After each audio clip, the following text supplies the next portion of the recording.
Chapter 327. The light had long gone, but there was no mistaking where they were. Through the moonless night came the rhythmic pounding of the waves as always the salty air moved gently over their skin, wrapping them around as the warmest of soft towels. The sailing ship was fashioned from ancient oak, with masts that stood as tall. Instead of its once green foliage, it was adorned by sails of white to dove gray. To see the rich timbers, strong browns close to black, brought a sense of peace inside, perhaps akin to that given by a meadow. Yet for the next few hours, the fragrance would not be of wildflowers but of the open sea, ever-changing, ever-constant, ever in motion beneath the clouds who sail above. On the edge of the ship, Michael was enjoying the view with Cindy by his side. Since he heard fishing calms one's mind and soul, he bought fishing rods from Sarton after leaving Mary's Flowers. "Oh, come on, brother Ghost. When will you catch something?" Cindy rested her head under Michael's arm. She tried to use his shoulder as a pillow but she was too short. Michael held the fishing rod in one hand while wrapping his other arm around Cindy so she wouldn't fall down. His shirt was enough for Cindy to cover herself to keep warm. Patience, Cindy. Many good things will come in your life if you know how to be patient. You don't know how to fish, do you?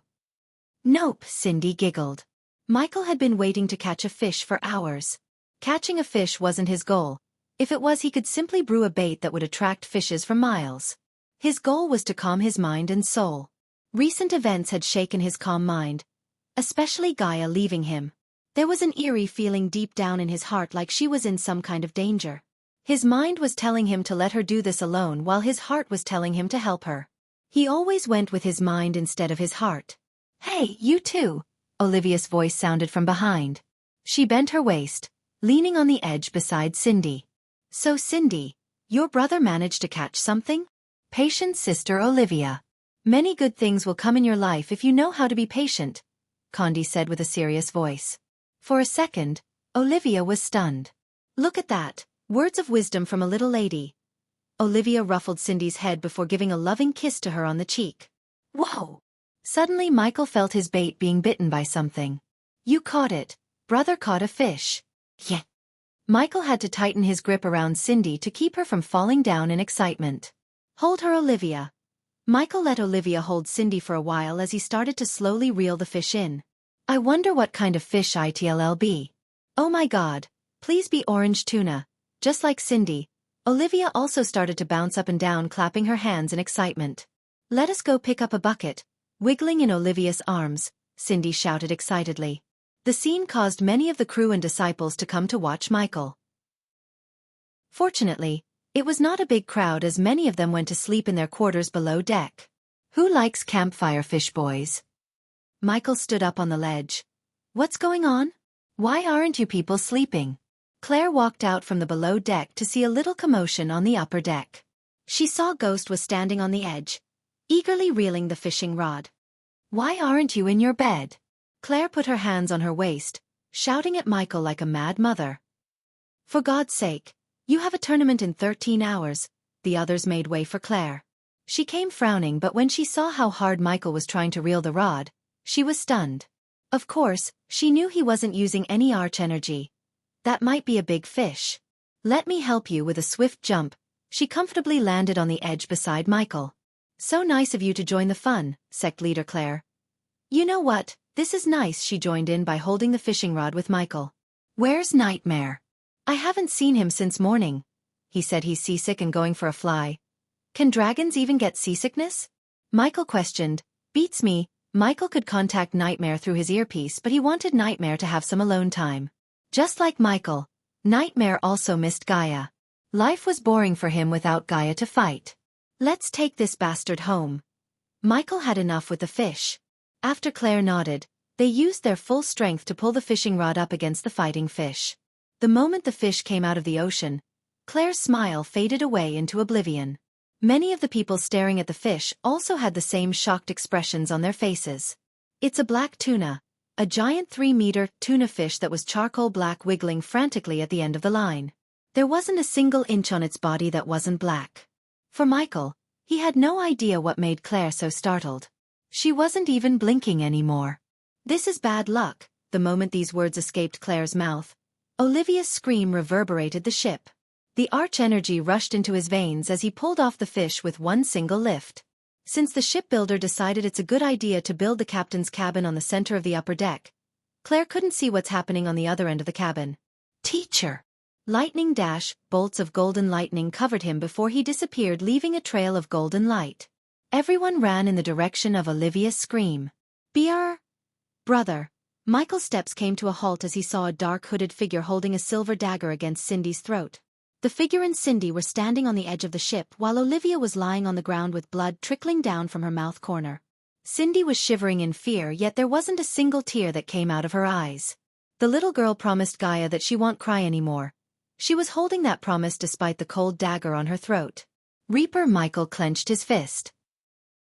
The Reaper in front of him was one level stronger than the 4 Reapers he killed a few days ago. Core Strengthening Stage Level 3. The Reaper was ruthless enough to use a little girl to finish his assassination. The figure was even wearing robes that resembled a Reaper. If the figure only had a scythe, he would look exactly the same as a Reaper. Teacher, he came out of nowhere, Olivia stuttered while picking herself up from the floor. Her mind still couldn't comprehend what just happened. One moment she was carrying Xianxia to pick up a bucket for Michael's fish. Then she felt a sharp pain in the back of her head. The next moment, she was lying on the ground and the stranger was holding a dagger against Cindy's throat. Don't, Michael said as the Reaper moved his other arm to his back to retrieve another silver dagger. The Reaper threw the dagger at Michael that landed a couple of inches in front of Michael's feet. If you don't want me to paint the floor with this piglet's blood, pick that up, Cindy. Claire came running to the scene to see the Reaper standing behind Cindy with a dagger on her throat. Her mind went blank in overwhelming fury. Stand down, Claire, Michael raised his hand. Oh my God, Cindy. Who is that? Brother Ghost, do something. Who is he and how did he get here? Everyone was stunned. Except for a few disciples, everyone stayed away from Michael. Keeping his anger inside, Michael picked the dagger from the floor as the Reaper said. Brother. It's nothing, Cindy, don't worry. The dagger was so sharp that a single gentle cut could end Cindy's life. Even if he transformed into Lucifer, the Reaper could kill Cindy before he could kill the Reaper. However, it was not like Michael did not have any plan. After Jack's death, Michael made sure everyone he cared about would be safe in the face of danger. Cindy suddenly felt something crawling on her chest. She tried not to wiggle as something slowly crawled up towards her neck. She stared straight into Michael's eyes. You know what to do, after Michael picked up the dagger, the Reaper said in a gritty voice. What is he talking about, teacher? Who is he? Olivia shivered. You have 10 seconds, the Reaper said. He gently ruffled Cindy's head, making it hard for Michael to control his anger. Ghosty, I can cause a distraction. All of a sudden, Michael's earpiece got activated in his ear as he heard Nightmare's voice. Looking at the sky behind the Reaper, Michael activated his thermal vision to see Nightmare hovering above the clouds, ready to cause a distraction. I'll do it in 5 seconds. Michael emphasized the words to let Nightmare know exactly when to cause a distraction. Michael just needed the Reaper to be distracted for a couple of seconds. He could use those few precious seconds to save Cindy, activate the death range, punch the Reaper in the throat. He wouldn't be able to cast a spell and kill him. In addition to the throat punch, he would make the spider that's currently crawling on Cindy's shoulder towards the Reaper inject the paralyzing poison into the Reaper's bloodstream. The paralyzing poison was strong enough to paralyze the Reaper for 5 to 10 seconds. However, everything had to work perfectly without a hitch. Otherwise, the Reaper would kill Cindy in front of their eyes. If you like this chapter, please comment, send Power Stones. If you really like this chapter and my novel, consider sending me gifts as it would motivate me to put out more chapters. Any criticism, feel free to bash me in the comments. Chapter 328. No one has ever suffered, as you will, Michael mumbled under his breath. Although he never showed what he's feeling inside on his face, he was burning with anger. Hurry up, I don't have all day, the Reaper growled. Ghost, the word barely escaped through the gritted teeth of Claire. Anger turned her rosy skin into somewhat red. 1, 2, 3. The Reaper started to count as Michael gradually moved the dagger towards his neck. Teacher, Ghost. Olivia and Claire were startled. They trusted Michael to handle the situation, yet what he was doing stirred up their fear. The disciples desperately wanted to help however they could, but they saw no way of helping Ghost. The Reaper moved the dagger an inch closer to Cindy's throat. Cindy's legs turned to jelly, feeling the cold dagger against her throat. Every second Cindy spent fearing for her life made Michael want to torture the Reaper more. For 5 inch now. The moment Michael shouted, a stream of fire out of nowhere hit the deck beside the Reaper. The fire momentarily distracted him. Lightning dash. Michael immediately cast the spell to save Cindy. Michael was not the only one waiting for a distraction. Claire raised her hand as thorns protruded out of the floor beneath the Reaper to coil around his limbs. Thorns of hell. The thorns created by Claire's spell weren't strong enough to immobilize the Reaper forever, but it was strong enough to keep the Reaper from slitting Cindy's throat until Michael reached her. Michael pushed himself to the limit. When he reached the Reaper, Michael pushed Cindy away from the dagger in one hand while clenching the dagger in the other. Cindy. The moment Cindy was free of the Reaper's hold, Olivia leaped at Cindy, picked her up, and then dashed away as quickly as she could. If it was normal fire, the Reaper would have cut Cindy's throat, but it was not. A dragon's breath burned hotter than anything. The hot blast created when the fire stream hit the deck boiled the Reaper's skin as he didn't have any defense spells cast on him. Moreover, his hands went numb after feeling a sting on his palm. Kachak. Michael chopped at the Reaper's throat. Arg, cough, cough. The Reaper clenched his throat in agony. While he was coughing, Michael sent a few blasts of wind to the fire around them. Wind blast. The blasts quickly put out the fire, making the ship dark again. In addition to the fire, the people staring at the scene terrified were also sent flying away by the wind blasts, including Claire and Olivia. Death range. Michael's strength skyrocketed after he cast the death range. Now we dance Kachak. Kachak. Michael landed a couple of more chops on the Reaper's throat. His hyoid bones were already dislocated by Michael's chops. Unless the Reaper could jump to the fusion stage and cast spells mentally, he was weak as a chicken to Michael. Cindy, are you all right?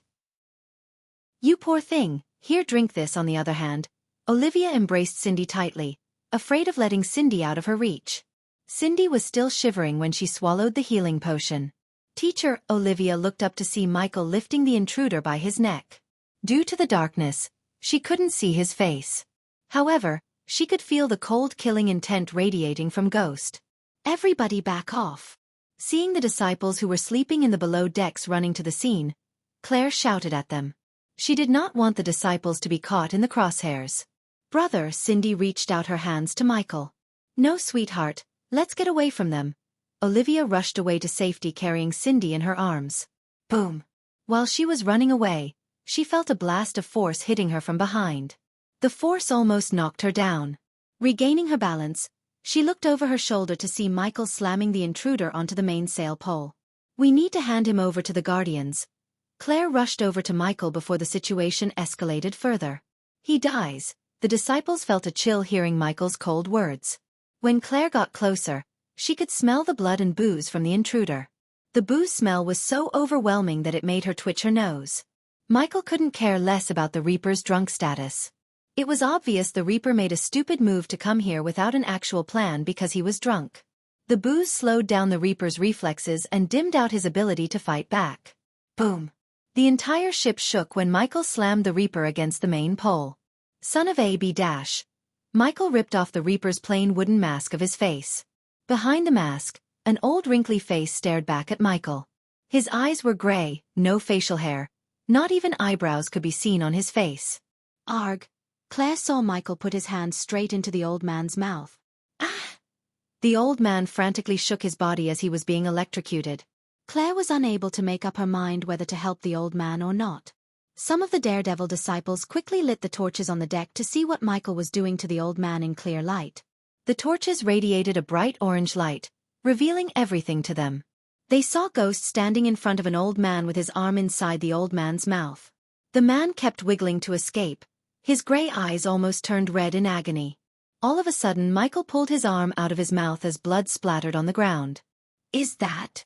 I'm gonna puke. Oh my god. Ag. When they saw Michael's hand which was dripping the old man's blood, their faces turned green. Some of them immediately threw up on the spot while many female disciples screeched like banshees. It was all because of what they saw in Michael's hand, the old man's bloodied tongue. The old man's muffled cry of agony sent chills running through their spines. Claire was nauseated while Olivia quickly closed Cindy's eyes, but she knew it was too late. Olivia felt Cindy's body start to shiver. Michael, however, didn't stop there.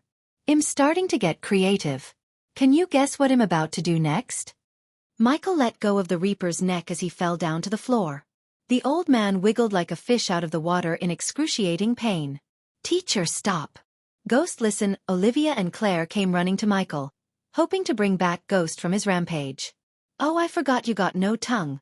Michael devilishly chuckled before grabbing the Reaper by his collar. All of the Reaper's effort to wiggle himself out of Michael's grab turned futile. Michael dragged him from the main pole on the ship center towards the captain's cabin. The old man left a trail of blood pouring out of his mouth. Claire was running behind Michael to make him stop. Olivia, on the other hand, kept Cindy's eyes closed. She herself started to fear Ghost like this. The always calm, smiling youngster was nowhere to be found. Instead, she was looking at a cold-blooded monster. The disciples were staring at Michael. Their faces were pale as white paper. Where the hell is Nightmare? Claire looked up the sky searching for Nightmare, but he was nowhere to be found. When they reached the captain's cabin, Michael slammed the Reaper against the wooden wall. His body fell down. He tried to crawl away from Michael. Stop! Claire screamed, but it was too late as Michael stomped the Reaper's on the knee. Michael's stomp shattered the Reaper's kneecap. There were pieces of broken bones sticking out of his leg. Without saying anything, Michael turned back, walking towards the cabin door. While Ghost was in the captain's cabin doing God's knows what, Claire approached the bloody Reaper. She squatted beside him before taking a healing potion out of her space ring. Unlike Michael, Claire wanted the intruder to be handed over to the Guardians so they could find out why he was on their ship in the first place. If Ghost killed him, there was no way of finding out the answer. As a sect leader, she wanted to know whether he was targeting only Ghost or plotting to harm the entire sect. Who is he, Claire? Olivia came running. She asked Claire in a husky voice. I don't know. Where is Cindy? Safe with the disciples. Olivia's eyes were fixed at the cabin's door. What's he gonna do? Torture. Olivia's heard Michael's voice. The door to the cabin opened once again to reveal Michael. He walked out of the room carrying a roll of rope. The Reaper's eyes opened so wide as it looked like they were about to pop out of the sockets. Ghost, stop, teacher. The two ladies tried to stop him, but at the same time, their feet walked backward in subconscious fear. Look at you, completely healed up, Michael grinned. Not the kind one or his usual one. It was radiating murderous intent. Let's fix that up. Michael lifted the Reaper by his neck once again to beat the crap out of him. While holding the Reaper in the air in one hand, Michael started to punch repeatedly in the chest region, breaking his ribs one by one. Teacher, stop. She grabbed Michael's hand. Olivia couldn't keep watching Michael torture the old man. If he had killed the old man, Olivia would have understood, but torturing him like this seemed wrong to her. Wind blast. Michael blasted away Olivia when she tried to stop him with a blast of wind. No one can lessen the pain I'm about to inflict on you. If you like this chapter, please comment, send Power Stones. If you really like this chapter and my novel, consider sending me gifts as it would motivate me to put out more chapters. Any criticism, feel free to bash me in the comments. Chapter 329. Olivia. Claire shouted when she saw Olivia was sent flying away. Michael did not even linger around to see Olivia fall down. He started to drag the Reaper away from the captain's cabin to the mainsail pole. Boom! Halfway to the mainsail pole, he threw the Reaper as the Reaper slammed against the pole. The pole swayed, creating a creaking noise. The Reaper struggled to stand up. He knew he was going to die, but he didn't want to go down without a fight. It took great strength to retrieve the silver dagger from his waist. The Reaper growled. Without the tongue, no one could make a sense out of his growl. As he walked towards the Reaper, Michael's sword materialized in his hand from the system's storage. He only took out one sword because one was more than enough for what's on his mind. The Reaper barely stood straight, holding the dagger at Michael. Stand down, idiot, he's dead. What's his cultivation level? Definitely not higher than Brother Ghost. The onlookers began to murmur among themselves. For some, it was quite entertaining, and for some, the old man is getting what he deserves for trying to harm Cindy. Michael did not focus on anything except hurting the Reaper in front of him. When he was just a meter away from the old man, the old Reaper slashed the dagger. Ting! With a simple flick of his sword, Michael sent the dagger flying away from the old man's hand. Pulch! Michael didn't stop with one slash. he slashed his sword again. This time, he aimed at the old man's wrist. Michael's sword cut the old man's wrist like a hot knife through butter. HRRGGGGGGGG. As blood was gushing out of the place where his wrist was a moment ago, the old reaper screamed in agony. Each pulse pumped out more blood out of the wound. While the reaper was squirming in pain, Michael slashed yet again, cutting his other wrist. HRRGGGGGG. The old man's face became paler and paler due to blood loss. After squirming for a few seconds, he fell down again to the ground. The blood formed a circle around him as he laid in his own pool of blood. Even some of those disciples who initially wanted the old man to die felt a little pity for him because the Sunrise sect taught their disciples kindness and compassion. Get up, Michael wasn't finished. He lifted the reaper by his blood-drenched collar. Boom. Michael slammed him yet another time before he used the rope he got from the captain's cabin to tie him against the mainsail pole. Michael deliberately tied the rope with the rope that was used to hoist the flag. Brother, stop. Just when Michael was about to hoist the reaper like a flag to make him die slowly, Cindy's shout reverberated the ship. Cindy, close your eyes. Claire and Olivia came running to Cindy. Olivia tried to close Cindy's eyes, but the little girl swatted her hands away. For the first time since Michael started to torture the reaper, he took his gaze away from the reaper. Brother, you can't do this to a fellow human being. Everyone was surprised to see Cindy talk with a serious face for the first time since they knew her. Human being? He's not 1 inch. Michael pulled down the rope as the reaper's body moved higher. Neither are you, brother, if you keep doing this, Cindy. Claire's heart skipped a beat when the little girl talked back. She tried to shush her, yet Cindy didn't back off. We should be kind, merciful, and caring. The words that came out of her mouth didn't seem to belong to a little girl. Cindy, go to your room. You're still too little. No, both Cindy and Michael said no at the same time. People like him always mistake kindness for weakness, Cindy. Show him kindness and he will show you the dagger. And you're right, Michael paused for a second, looking at the reaper and Cindy. I'm not human when someone pisses me off. Michael pulled down the rope with enough force that catapulted the reaper's body to the top of the mainsail pole. Diddle diddle, the flag of the Sunrise sect now had a bloody body hanging in front. We are so little. Bia bia. She stuttered in shock, seeing the bloody body. The rope tied around the reaper's body got tighter as his eyes started to bulge out.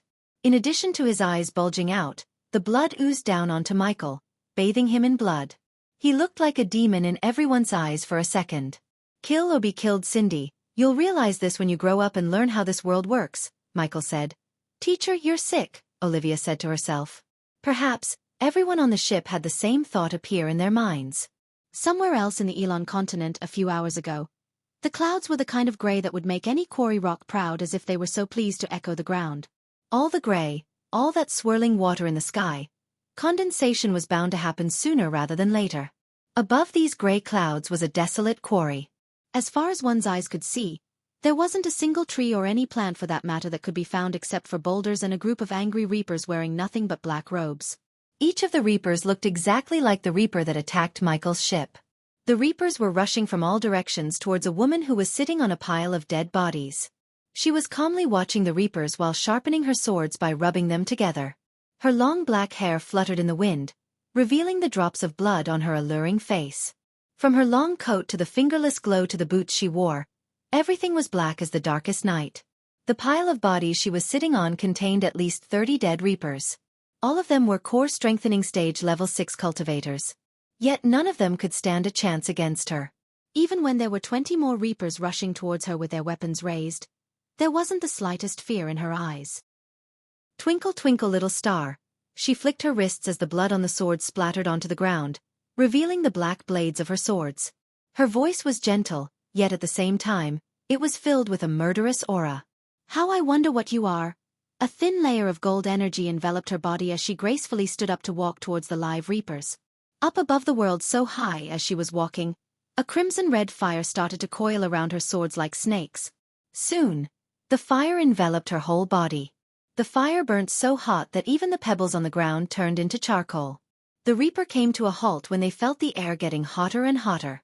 They had no idea how strong the woman before them was. The only thing they knew was that she cut 30 reapers in a couple of minutes like vegetables. They didn't even know who the hell was this woman. The reapers were minding their business as they were flying to kill Ghost.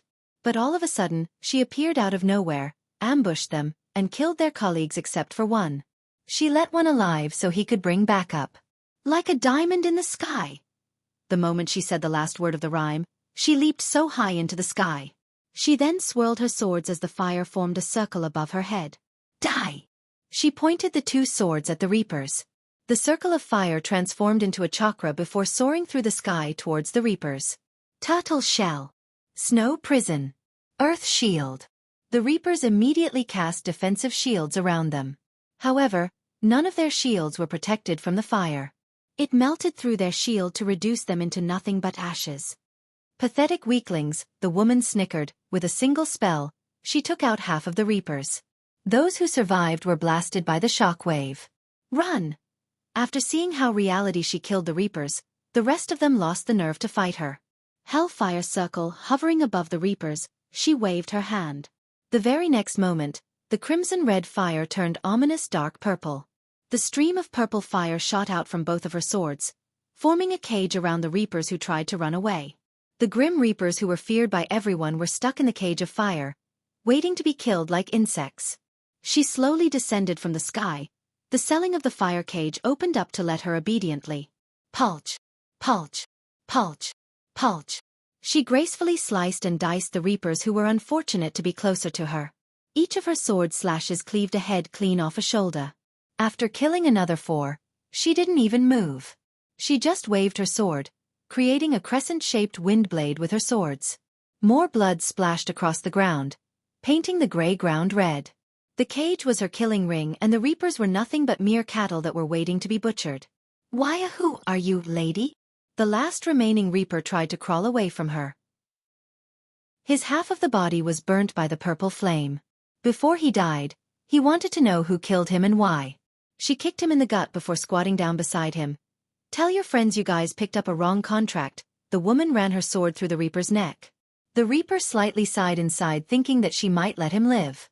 Don't bother, I'll tell them myself. The reaper's heart skipped a beat, but soon, his heart was penetrated by her sword, ending his life instantly. She looked around the dead reapers for a few seconds. I need to find the one who put the contract on my son and end this. She tossed the swords into the air before turning back to leave. As she was walking away, the swords fell straight into her sheath on her back. Snap! While walking away, she snapped her fingers as the purple flame cage exploded, creating a small mushroom cloud. She walked away from the explosion like in the movies. The reapers never thought they would be massacred by a woman. They had no idea that it was Harriet Hunt who hunted them down. If you like this chapter, please comment, send Power Stones. If you really like this chapter and my novel, consider sending me gifts, as it would motivate me to put out more chapters. Any criticism, feel free to bash me in the comments. Chapter 330. The road that led to and from Meblin village in Kethen was unrecognizable, as nature had begun reclaiming the now unused area. Gardens once looked after and trimmed to perfection were now rough and overgrown, returning back to their chaotic natural state. Most doors were either completely gone or mere remnants of rotten wood and rusty metal. The open doorways looked eerie as only darkness showed within. Paint crumbled off of the walls and was slowly replaced by vines that crawled their way towards the rooftops. Meblin, once nothing more than a simple quiet town, was now a ghost town in the truest sense. The air, which was once filled with the many sounds of a growing community, had grown eerily quiet. The silence was only broken up by the occasional animal sound and gust of wind. The once tranquil peace of mind people found in the park was now found by wild animals enjoying the sunshine and tall grasses. With nothing and nobody to bother them, they had grown into a huge community of their own. One could go anywhere in town they wanted, walk into any home, and visit any previously private part of town, assuming it hadn't been destroyed by nature already. But not all was lost. In a way, the legacy of this town lived on through the animals that lived here now. The spirit was still alive, albeit in a different manner. Strolling through this ghost town, Gaia entered a longhouse. The house was dark, but the orb of light hovering in her hand helped her navigate through the corridor, which she could clearly feel was leading downwards. The corridor was pretty dark, and after having walked for 15 minutes in silence, a steel door appeared in front of them. What is this place? Standing on Gaia's shoulder, Ayag asked. Vidora felt surprised. They never expected a hidden place like this within a ruined house in a ghost town. There's a portal behind this steel room. Gaia placed her hand on the dust-covered steel door. Portal to the fire realm? Ayag asked. After leaving the dark forest, Gaia only told them that she's going to a realm called the Fire Realm, except she didn't tell them how or why. That's right. She waved her hand, unleashed a beam of light onto the steel door. A click immediately sounded out from the door. It looked like it hadn't been opened for quite a long time, or perhaps it had only been opened a few times, which is why it produced such a rusty sound when opening. Behind the steel door was a spacious secret chamber, and it was sealed on all sides. Right in the middle of the secret chamber there was an illusory portal. It was floating endlessly like water while emitting bright lights. How do you know about this portal? Ayag asked. This place looks ancient, yet this portal doesn't look old at all. Saba looked curiously at the portal. There are secret portals all over this world made by cults before the Guardians wiped them out. Now that I think about it, the Order of Death might be one of those cults. She cautiously walked towards the portal. Whoever built this was really skillful with formations. The portal is different from all other kinds of portals and formations, and it's related to the dimensional forces. Without advanced knowledge about runes, no one would be able to build this. Definitely. The work of a 6-star rune master, Gaia said with a calm voice. So are you gonna tell us your plan here? Gaia sighed inside. Instead of stepping into the portal, she decided to let Vidora know her plan. Otherwise, she knew they would keep asking the same question until she answered them. However, she had no time to briefly explain her plan. Therefore, she only gave them an outline of her plan. Hey, race the gist.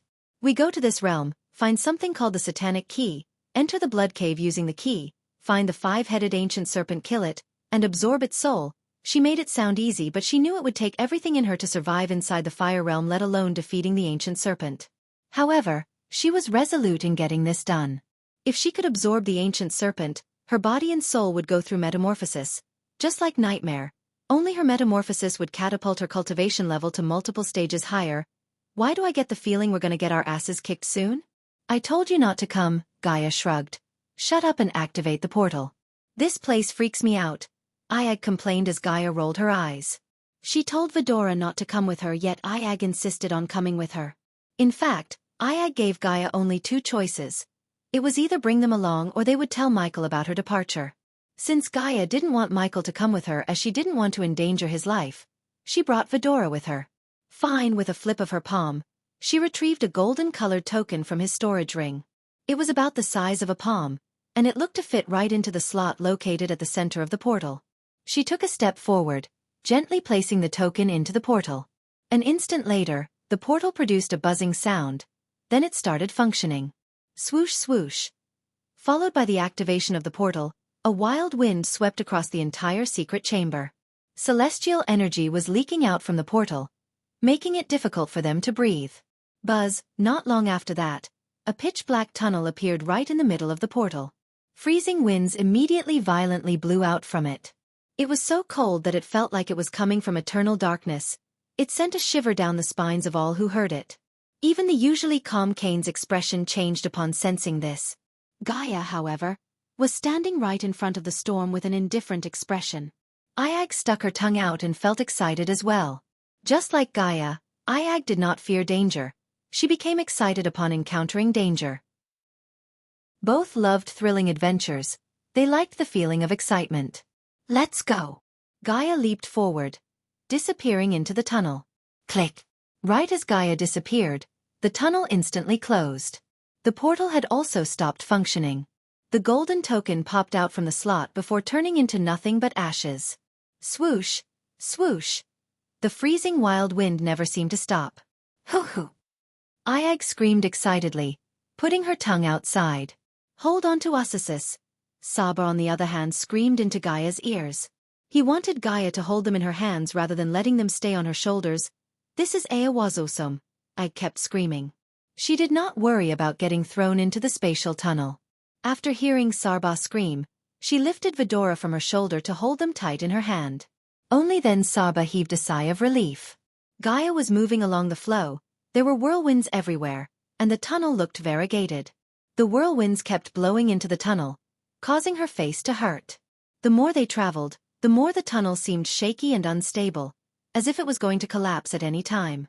Quit screaming, shithead. The portal isn't stable. We better be careful. I don't want to drift off from the tunnel because of your screams. Gaia flicked Ayag on the head. What will happen if we drift off from this tunnel? Sarba politely asked. Behind his polite words, Gaia could sense fear. Nothing good. Best case scenario. We'll end up outer space, drifting forever. Worst case, our bodies would explode into a bloody mist. Sarba felt even more depressed after hearing her words. He looked around and found out there were black holes everywhere. Also, from time to time, a massive dimensional typhoon would appear in their sights. Black hole was a place where coldness and darkness blended together. It was tough to find a dimensional node within. Even immortals wouldn't dare to treat a black hole carelessly. The dimensional typhoon within the black holes was the deadliest existence. It was just a dreadful monster that would cause anything that gets dragged into it to perish. Within the teleportation tunnel, Kane was admiring the breathtaking dimensional turbulence around him while listening to Iag and Sarba chit-chat. He noticed Gaia often looked over her shoulder. He could tell she was looking for Ghost. Although she didn't talk about how she's feeling, her eyes betrayed her, revealing the sorrow within her heart to the outside. After staying for a full day in the tunnel for an entire day, the duo finally saw a light at the end of the tunnel. We're almost there. Seeing this, Gaia informed Vidora. I wonder what the flame realm looks like. Iag was so excited that she jumped up from Gaia's hand. The light at the end of the tunnel became brighter, and soon after, Gaia arrived at the end of the tunnel. Everyone held their breath as they were getting ready to enter the fire realm. Right now, within the fire realm, someplace within an abyss. It was a foggy place, and everything here looked gray. The abyss was a completely desolated area, and rocks were everywhere. A monster with a body fully covered with purplish scales was roaming around in this area. This monster was over 5 meters tall. Its whole body was fuming with frightening red mist. It only had one eye, which was positioned vertically right in the middle top of its face. It also only had one nostril and one huge mouth below the eye. The eye, nose, mouth were all lined up in a straight line, giving it a really fearsome savage look. The monster was roaming around. Its eyeball was rolling around in full alert as if it was searching for something. Bang! Suddenly a loud banging sound could be heard from the skies above. It was as loud as a fierce thunder strike. A hole in the sky appeared as a figure shouted out from it. The monster was startled by the sound. It raised its head to look in the direction. In an instant, Gaia fell straight onto its head. Plop! Everything happened so fast that this monster didn't even have time to react. Gaia carried a massive amount of force when she hit the monster's head. The monster cried out horribly while rolling on the floor. Roar! The monster was furious. After rolling on the floor in pain, it immediately stood up on the ground to look at the being that caused the pain. You are one ugly son of a bitch. Gaia's bow materialized in her hand. If you like this chapter, please comment, send power stones. If you really like this chapter and my novel, consider sending me gifts as it would motivate me to put out more chapters. Any criticism, feel free to bash me in the comments. Chapter 331. What is that thing? Vidora stared at the beast from top to bottom in wonder. They searched through the knowledge they inherited from Gaia and Michael to find something or anything about the beast. Bang! While they were focusing on finding about the beast, Gaia released a golden arrow aiming at the beast's head. The moment the arrow met the beast's head, blood splashed everywhere. The monster's head exploded into a mess. Gaia felt a bit of pity for the monster. A moment ago, it was minding its own business. Fate played a game in the monster's life by opening the portal right above its head. Otherwise, she wouldn't have landed on the beast, making it mad. Do you think it's edible? What is wrong with you? Gaia felt a sudden feeling of nausea hit her core when Iag asked. She flicked Iag on the head couple of times. Ouch, bitch, that hurts. Aya cursed Gaia while trying to bite her finger. Kane ignored their bickering. A body refining stage beast. I can sense its cultivation stage, so that means the Hydra's scream didn't affect this realm? Are we in a different world? Saba asked. Finally, Gaia stopped fighting with Iag to answer Sarba. No, this is one of the many realms between our world and the space outside. Some realms are above the world while some realms are inside our world. After explaining, she started to walk away from the dead bodies as it might attract various other beasts to their location. Why does this damn abyss feel so ghastly? Gray fog everywhere. I hope this fog can't hurt us. Gaia's expression became serious. She looked around as well. Did you come here before? Sarba asked. No, but I learned what's little out there about this place. Humph, never pegged you for a learning type, Iag snickered. The other two heads expected a snarky comeback from Gaia, yet she kept walking without uttering a word. All right, this place looks boring as it is, and now you decided to go into silence mode. Ayag moved her head towards Gaia's thumb to chew it. She wanted to bring Gaia back from her deep train of thoughts. Ah! Gaia suddenly felt a sharp pain in her thumb. She looked down to see Ayag chewing her thumb viciously. What's on your mind? Sarba asked before gently knocking away Ayag from Gaia's thumb. Isn't it obvious, she's thinking about Ghost, Ayag said. You should have brought him with us. No, Kane. He has enough problems as it is. I want to do this alone. If he was with me, he'd be worrying about my safety more than getting what I need here. I need to prove it to myself that I'm worthy of him. Vidora understood Gaia's feeling. They unanimously decided not to ponder into her feelings too much. If she was focusing on her feelings, her fighting intent would be lessened. They didn't want that to happen. Gaia learned about this place, yet she did not expect it to be such a nefarious environment. Look, another one. Ayag noticed another beast looking exactly the same as the one Gaia killed roaming around the land almost 100 meters in front of them. Gaia wanted to go past the beast without killing it, but even from 100 meters away, the beast found them. It turned its one eye, staring at them as puffs of smoke came out of its nostril. What is this monster? There's something different about these beasts. As Saba was letting the others know what was in his mind, Gaia fired an arrow lightning fast. The arrow soared through the air. Boom! Just like before, when the arrow hit the beast, its head exploded. The energy coming from it was not arch energy. It's different. Getting closer to the dead body, Gaia carefully examined the monster. Indeed, she had learned about these beasts called the fire demons, but she had never seen them with her own eyes until now. I think the energy coming from them is some kind of first energy. Human talked about various energies other than arch and celestial.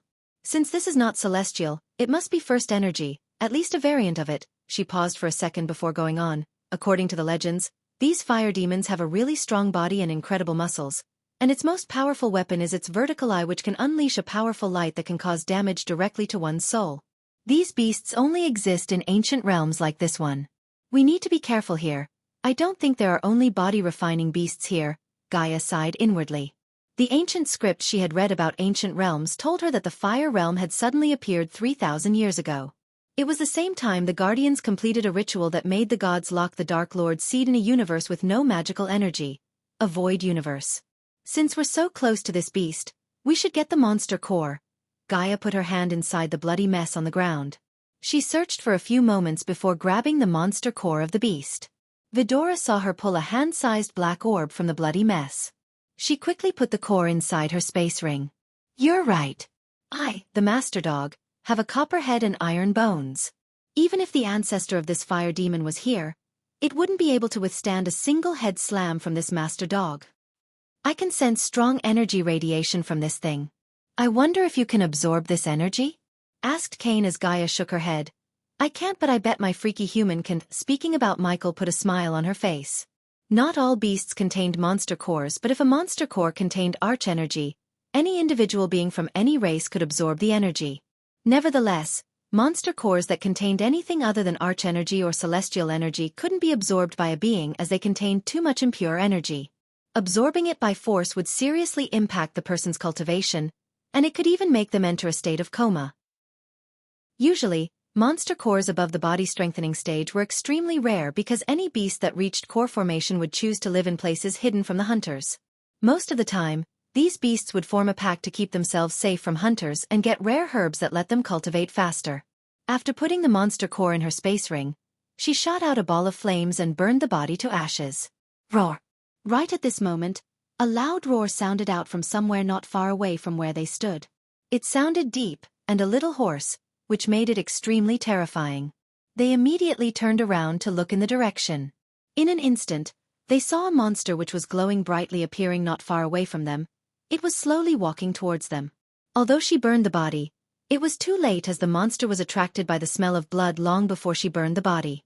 What kind of monster is this? Vidora was startled. The monster wasn't tall. It was just a little bit taller than an average human. The body didn't look very muscular either, but it gave them an overbearing impression. This monster had a transparent body that looked like a crystal. Also, it didn't have any facial figures. No nose, no ears, and no mouth. Right in the middle of its face, There was a crystal eye, which kept staring at Gaia. Chia! The monster roared out once again. It didn't have a mouth, but it could still roar loudly. The roar sounded like it came from its body.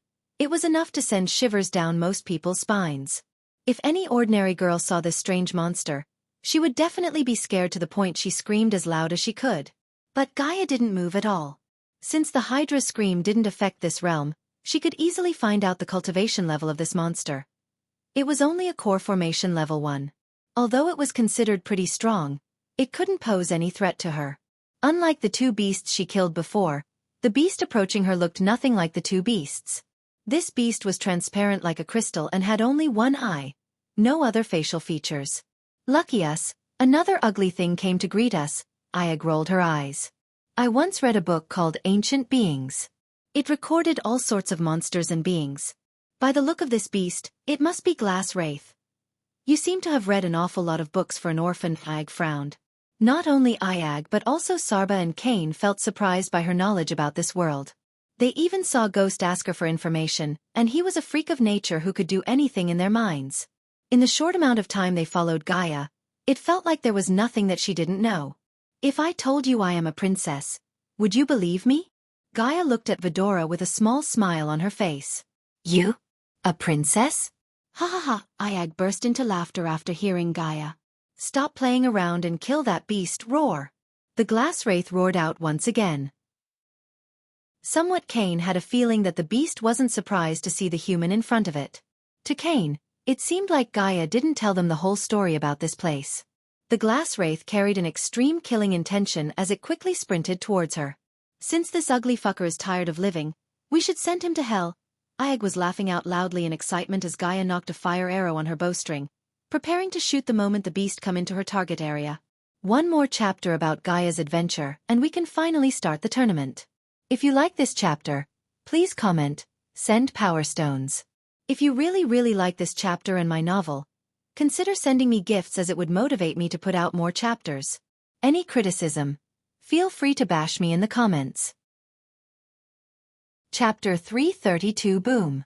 The moment the Glass Wraith came close enough for her to kill it, she released the arrow from her bow.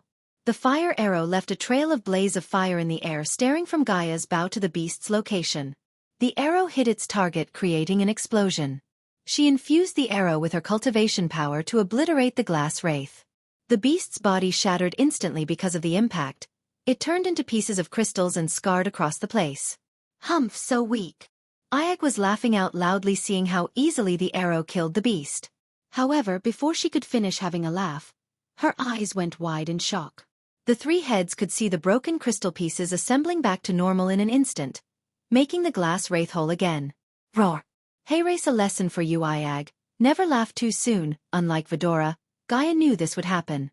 To kill a Glass Wraith, one had to exhaust all the energy in its soul, which meant she had to kill the beast again and again until it could not resurrect again. The Glass Wraith was extremely angry. It roared out in fury as it dashed towards Vidora once again. This Glass Wraith was a rare and unique life form. It didn't possess any kind of innate ability to cast spells, it only relied on its Boda strength. It could rip anything apart. Besides, the bright light that shot out from its body could cause devastating damage.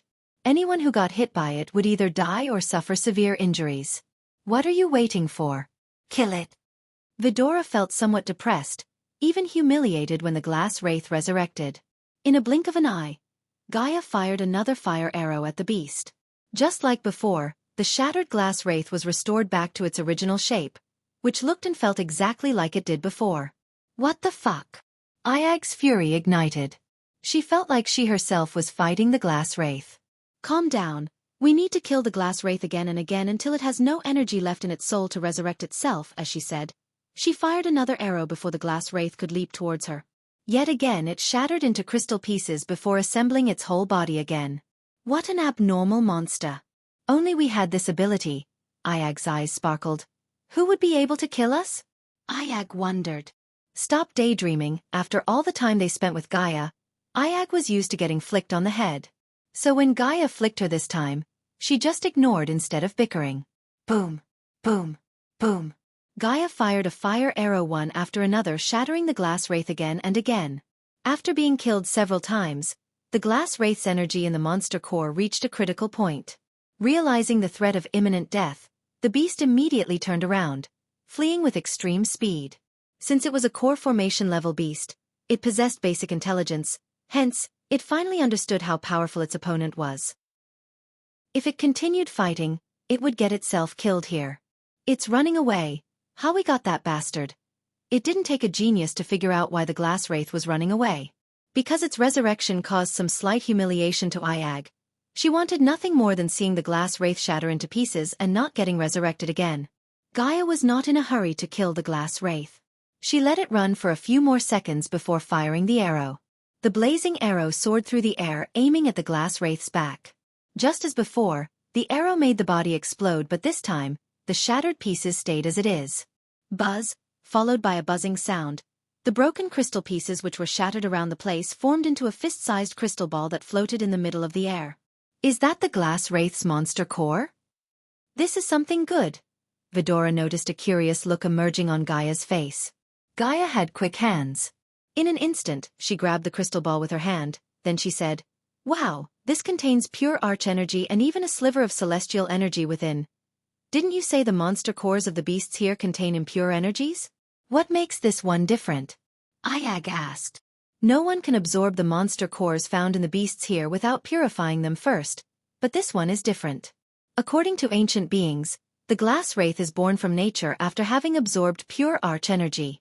As I said before, not only does this core contain huge amounts of pure arch-energy, it also contains a sliver of celestial energy, which means any cultivator can absorb it directly. So are you gonna absorb the energies? Gaia shook her head. It'd do little to no good to me. Because the core is from a core formation level 2 beast. I'm way stronger than the beast. No use in absorbing anything that's not stronger than you. However, if we can bring it out from here, we can sell it for a fortune, she grinned, tossing the crystal a couple of times in the air and catching the core. Cores like this can be only found in places like this. Out there, it's extremely hard to get a core from a beast above body strengthening stage. So that's why there are so many people who are risking their lives in places such Netherrealm. Sarba had a look of realization on his face as Kane opened his mouth. Plus, they also get battle experience. Alright, I'm sure there are a lot of glass wraiths here. Oh boy, we're gonna be rich. A bright smile appeared on Iag's face. Although Gaia knew she could make a small fortune auctioning the cores, getting the crystal cores was no easy task. Only idiots venture into ancient places looking to make money. Let's imagine if someone bumps into a glass wraith which is at the same level as he or she, they are fucked. Even if they were one level higher than the beast, they'll be still fucked. Instead of one getting the beast's core, it will get the flesh and blood of an idiot. Gaia was not here to make money. If it was, she could have stayed with Ghost and made millions through the Majestic and Hades. Her goal was to find the 5-headed serpent. Absorbing its soul would start her metamorphosis. According to Nagaland's history, only Gaia's mother managed to slay one and absorb its soul. It was the reason for her mother's terrifying power, but the power came at a cost. During the fight, Gaia's mother was wounded by the 5-headed serpent. Its poison slowly spread through her body, reducing her life little by little. If only her mother knew Ghost before, he could have saved her. Look at the bright side. We are not idiots who are looking to make money, but since we are here, it doesn't hurt to make a fortune, Iag said with a grin on her face. Alright. Let's resume our journey. I suppose this place is only the outer perimeter, so let's move out from this abyss and start going towards the depths of the realm. It's better if we could bump into some edible thing. I'm starving. Me too, Sarba agreed with Iag as Gaia continued to walk towards the realm center. She leaped forwards, starting to fly in a straight line away from the abyss. In front of them, there was a grayish desolated area with rocks scarred all over the place. There were also some thick woods, and some strange plants growing within. After flying for almost 15 minutes, Iag's eyes lit up. Hey, are you sensing what I'm sensing? Yes. I can also sense the same energy I sensed in the glass wraith, Sarba said. This is nothing to be excited about. Foul monsters are everywhere and we need to be extra careful. Kane tried to remind them that the fire demon and the glass wraith were just some appetizers. The real dangers of the realm might be ahead of them. Shut up, Kane, you're worse than this one, Iag hit Sarba with her head.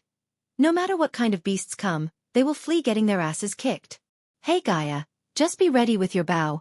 Iag became narcissistic again. Cobb, just as Iag finished showing her narcissistic grin, a huge object suddenly got in their way. It was a monstrous three-headed raven.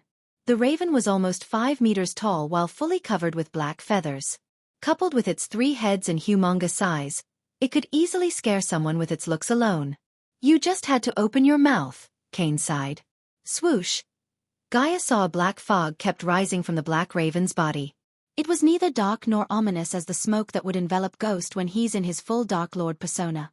Before Gaia could back away from the raven's path, it locked on his gaze at them. The pair of evil eyes stared at Gaia and Vidora. It had decided them to be its prey. Damn it, what kind of monster is this one? We've only been here for a short time, and we have already bumped into 3 ugliest things in the world. Ayag gritted her teeth in anger. She wasn't scared of the raven at all. Although it was stronger than the fire demon and the glass wraith they previously fought, it was still a core formation level 4 beast. She knew the raven was not a match for Gaia. However, what pissed her off was that this raven had appeared right after she boasted. This gave the other 2 heads a reason to mock her when the time came. Chapter 333. The royal land had never been busier than today. There were only joyful faces as they headed toward the arena for the greatest tournament for warriors in Elon. Music filled the air as the people felt chock full of adrenaline-pumping happiness. The vibrancy of the event, the energy of the dancing dragons, the fireworks that made an artistic canvas of the early morning sky, was looked forward to by all. The people flowed like rivers, never stopping for obstacles but swirling around them. On those wide avenues of royal land with wilted trees, their leaves curled and blackened in the gentle morning heat, the buildings towered on each side. The crowd had a life of its own. Their vibrant clothes shone in the morning light and the people moved like enchanting shoals of fish. There was chatter between sellers and buyers, old friends catching up, new friends making. It's busy for sure, but the hustle and bustle brought life to this city one wouldn't want to be without. Among the crowd of people, half of them had their faces painted in various colors. They showed support for their star by this gesture. Even the little kids comfortably sitting on their father's shoulders had their faces painted.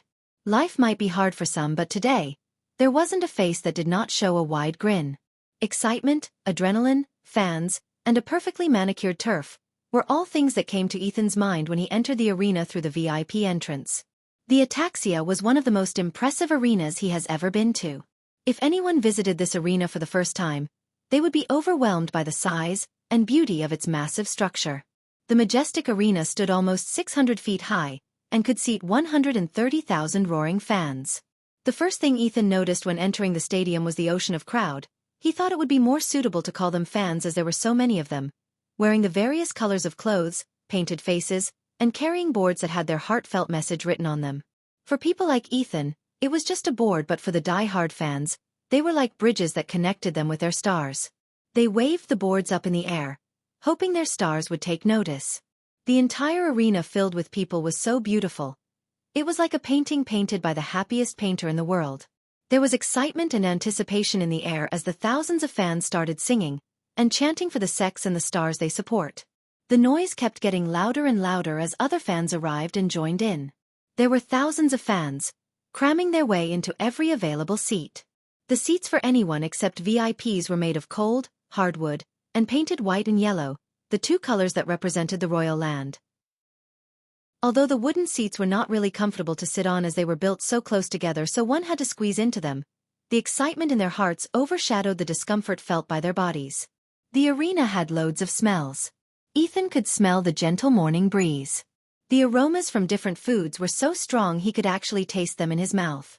There was also a smell of freshly brewed ale that had been spilled time and time again. The sunlight reflecting on the gigantic mirror set all around the arena was blinding.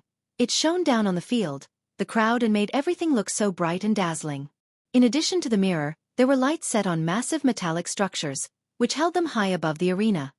They could be seen for miles as they lit up the night sky. Below the set of lights on the west side of the arena was a scoreboard. It was magnificently lit up. At the moment, the scoreboard was empty, void of names.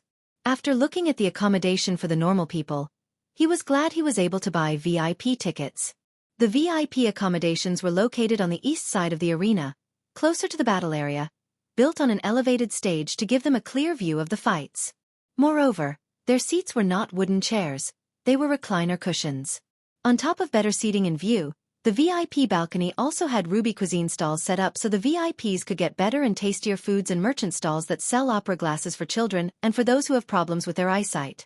Ethan was carrying buckets of snacks which include honey popcorns, roasted chicken legs, fruit juices, and some other snacks he had never even heard of before to his neck. Yet he was being pushed by his wife who had nothing in her hands. The only thing Ethan took pleasure in was, every man in his family had the same fate as him. Walk faster, Ethan, you have glue stuck up your feet or something. For crying out loud, I'm a lord of this family and carrying all these things like a servant. Well, you were the one who said it's a waste of money to buy tickets for the servants, Diana retorted with a chuckle. Ever since she made the promise she won't cry anymore after reading the interview of Ghost, she had become the joyous person she used to be. If I knew you people would spend that money on these snacks, I would have bought tickets for everyone. At least, I would have been spared from being a mule. Ethan rolled his eyes while navigating through the seats.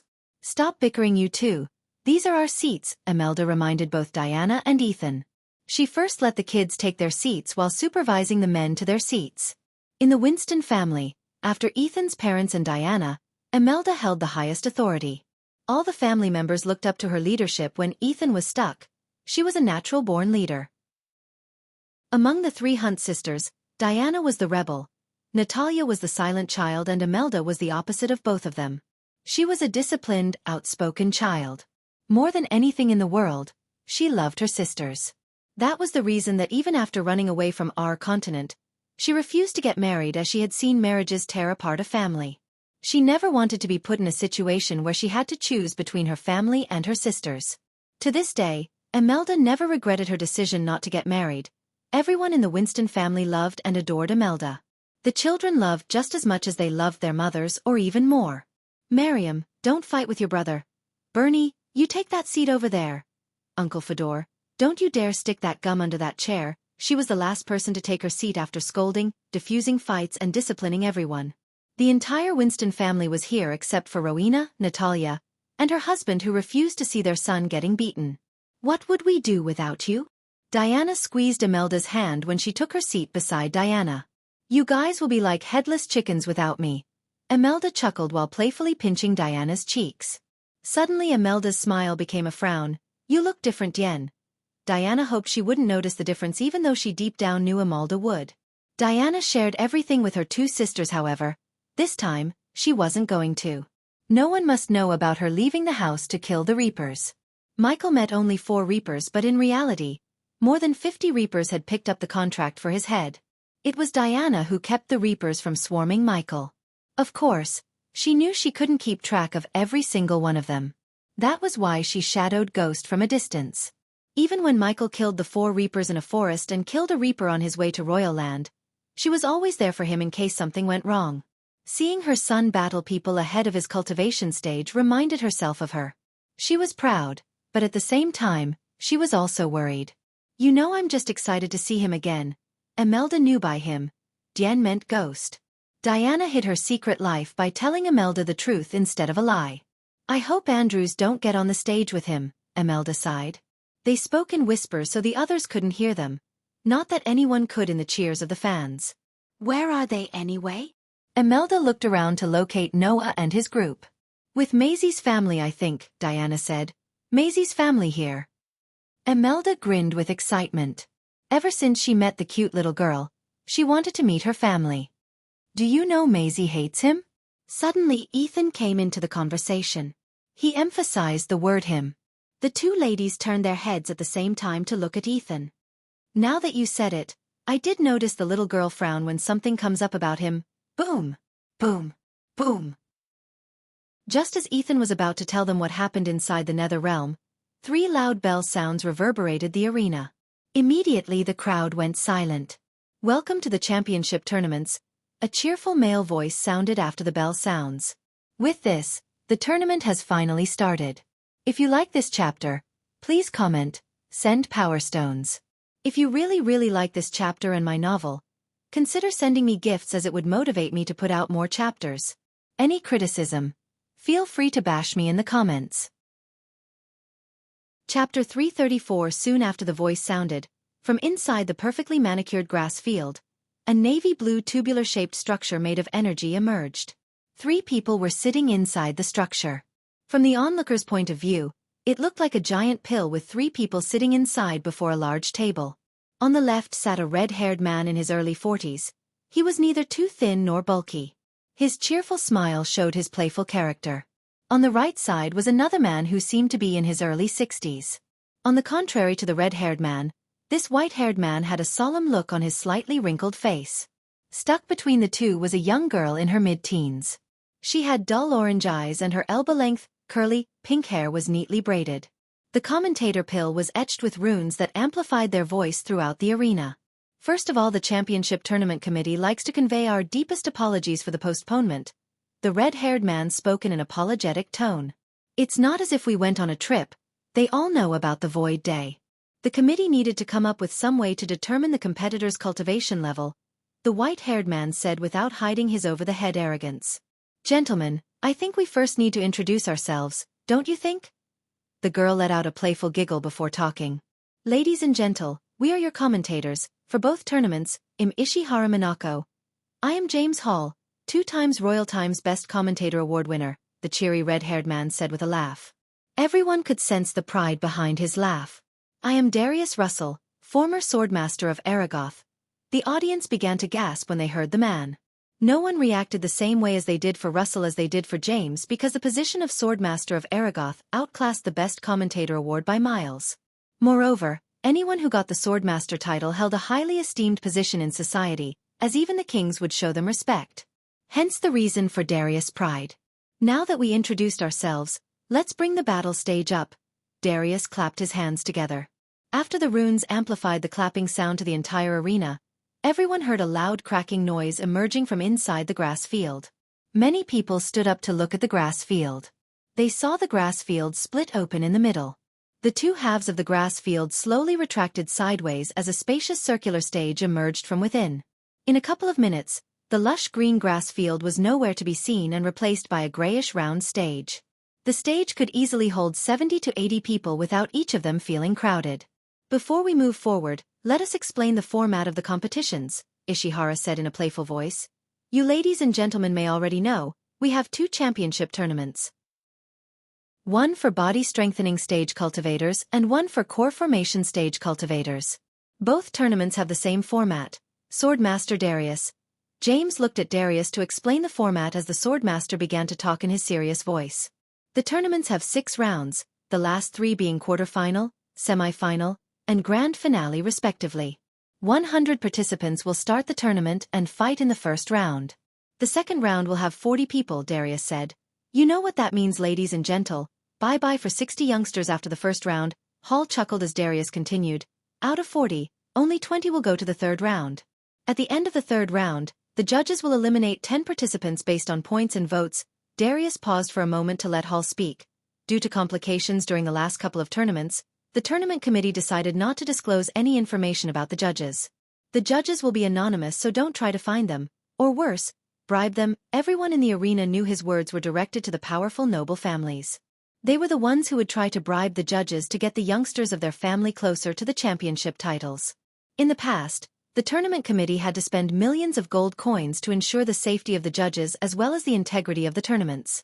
Some noble families had even tried to kill the judges who refused to take bribes from them. I'm sure nothing terrible will happen this year. Darius, please continue, Ishihara said. 10 youngsters will enter the quarterfinal. It'll be 5 versus 5. Among the 5 winners, 1 will be eliminated according to the points given by the judges. And worry not, although it'll be the end of one's journey, he or she will receive valuable treasures as a prize for reaching or surviving yet again. Hall finished his words with a chuckle. Semi-final will let only the best 2 enter the grand final. Darius finished explaining the format. The people let the information sink into their heads for a few moments before Ishihara broke the silence with her sweet melodic voice. Now it's time to go over the rules. James, she turned her gaze towards James. As the name itself suggests, the participants for the body strengthening stage tournament must be at the body strengthening stage, while core formation stage participants must be at the core formation stage, James Hall explained as Darius continued. Anyone between the age of 10 to 23 can participate in the body strengthening stage tournament. Participants for the core formation stage tournament must be below the age of 30. We have arrays placed on the stage to determine one's age. If you're older than 30 and think you can participate with the help of a spell or potion, I recommend you not to unless you really want to end up like a cooked turkey. Ha ha ha. A small portion of the onlookers laughed like he was kidding, but the rest of them knew he was serious, deadly serious. Well, not bore you with the rules for each round. I'll be more interesting to go over them before the starting of each round. Boom! After James spoke, another loud booming sound reverberated the arena. The onlookers looked up at the sky to see several white-robed figures in pairs descending to the stage. Each pair was carrying a 6-foot mirror with a golden border. The closer the pairs got to the stage, the more the people could see the glowing runes on the mirrors. Unlike the runes, none of them were able to see the gears, nuts, and bolts behind the mirror. In a couple of minutes, the white-robed people brought 6 mirrors onto the stage. They gently placed the mirrors on the stage as the people tried to figure out the purpose of the mirrors. Participants for the body strengthening stage, please come to the stage and follow the instructions given by the coordinators. While the participants were getting ready to hop onto the stage, each pair of coordinators flicked their wrist as a 12-foot-tall pillar beside the mirrors. The pillar was made of 10 black rocks. Each rock was separated by a thick silver lining that glowed in the light. The onlookers immediately became excited to see the young celebrities make their entrance. Can you give us a rundown on how this mirror works, Darius? I heard you were in the team that built these wonderful devices that gauge someone's cultivation level. Everyone looked at Darius after hearing James. I doubt the people will be interested in knowing how the bias law works with mirror-teen runes to produce a fusion effect. It seems like we have to settle for the short version, James chuckled. When a participant places his hand on the mirror, the runes will extract a sliver of arch-energy from their body. The mechanism behind the mirror will work with the runes to analyze the sliver of arch-energy and light up the pillar beside the mirror. As we can all see, each pillar has 10 separated rocks.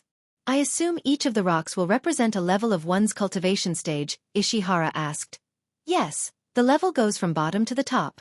For instance, if a body strengthening stage level 3 cultivator placed his hand on the mirror, the third rock from the bottom would glow in green. The beauty of this device is, it will not only show one's level but also show how pure the arch-energy in his or her body. After Darius explained, many people gasped in startlement. The purer your arch-energy is, the more powerful you are.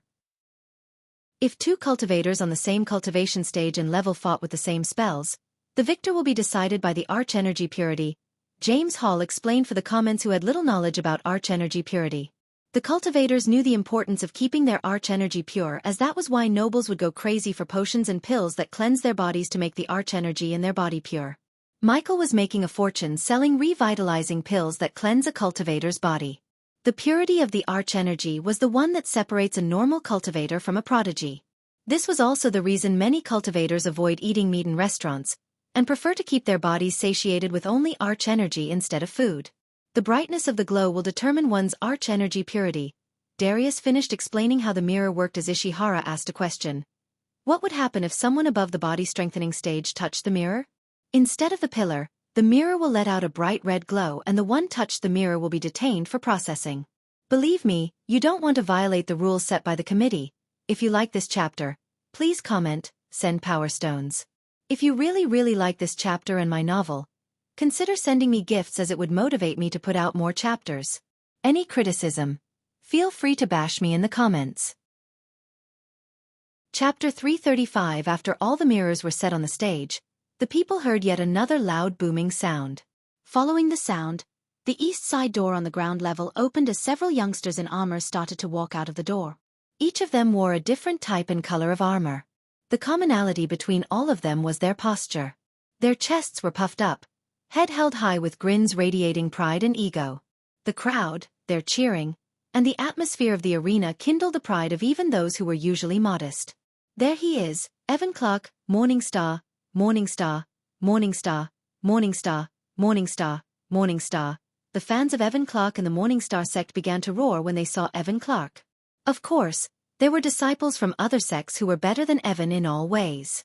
However, they were from the Azer continent, and the arena was filled with people from Elon. The majority of the people knew little about the prodigies of Azer. Hence, it was the stars of Elon who received a big thunderous welcome from the crowd. After Evan, another celebrity disciple walked out of the door, making many onlookers gasp for air. Victoria Parker. The crowd erupted when Victoria in her silver armor made her entrance. Her charming beauty captivated the audience.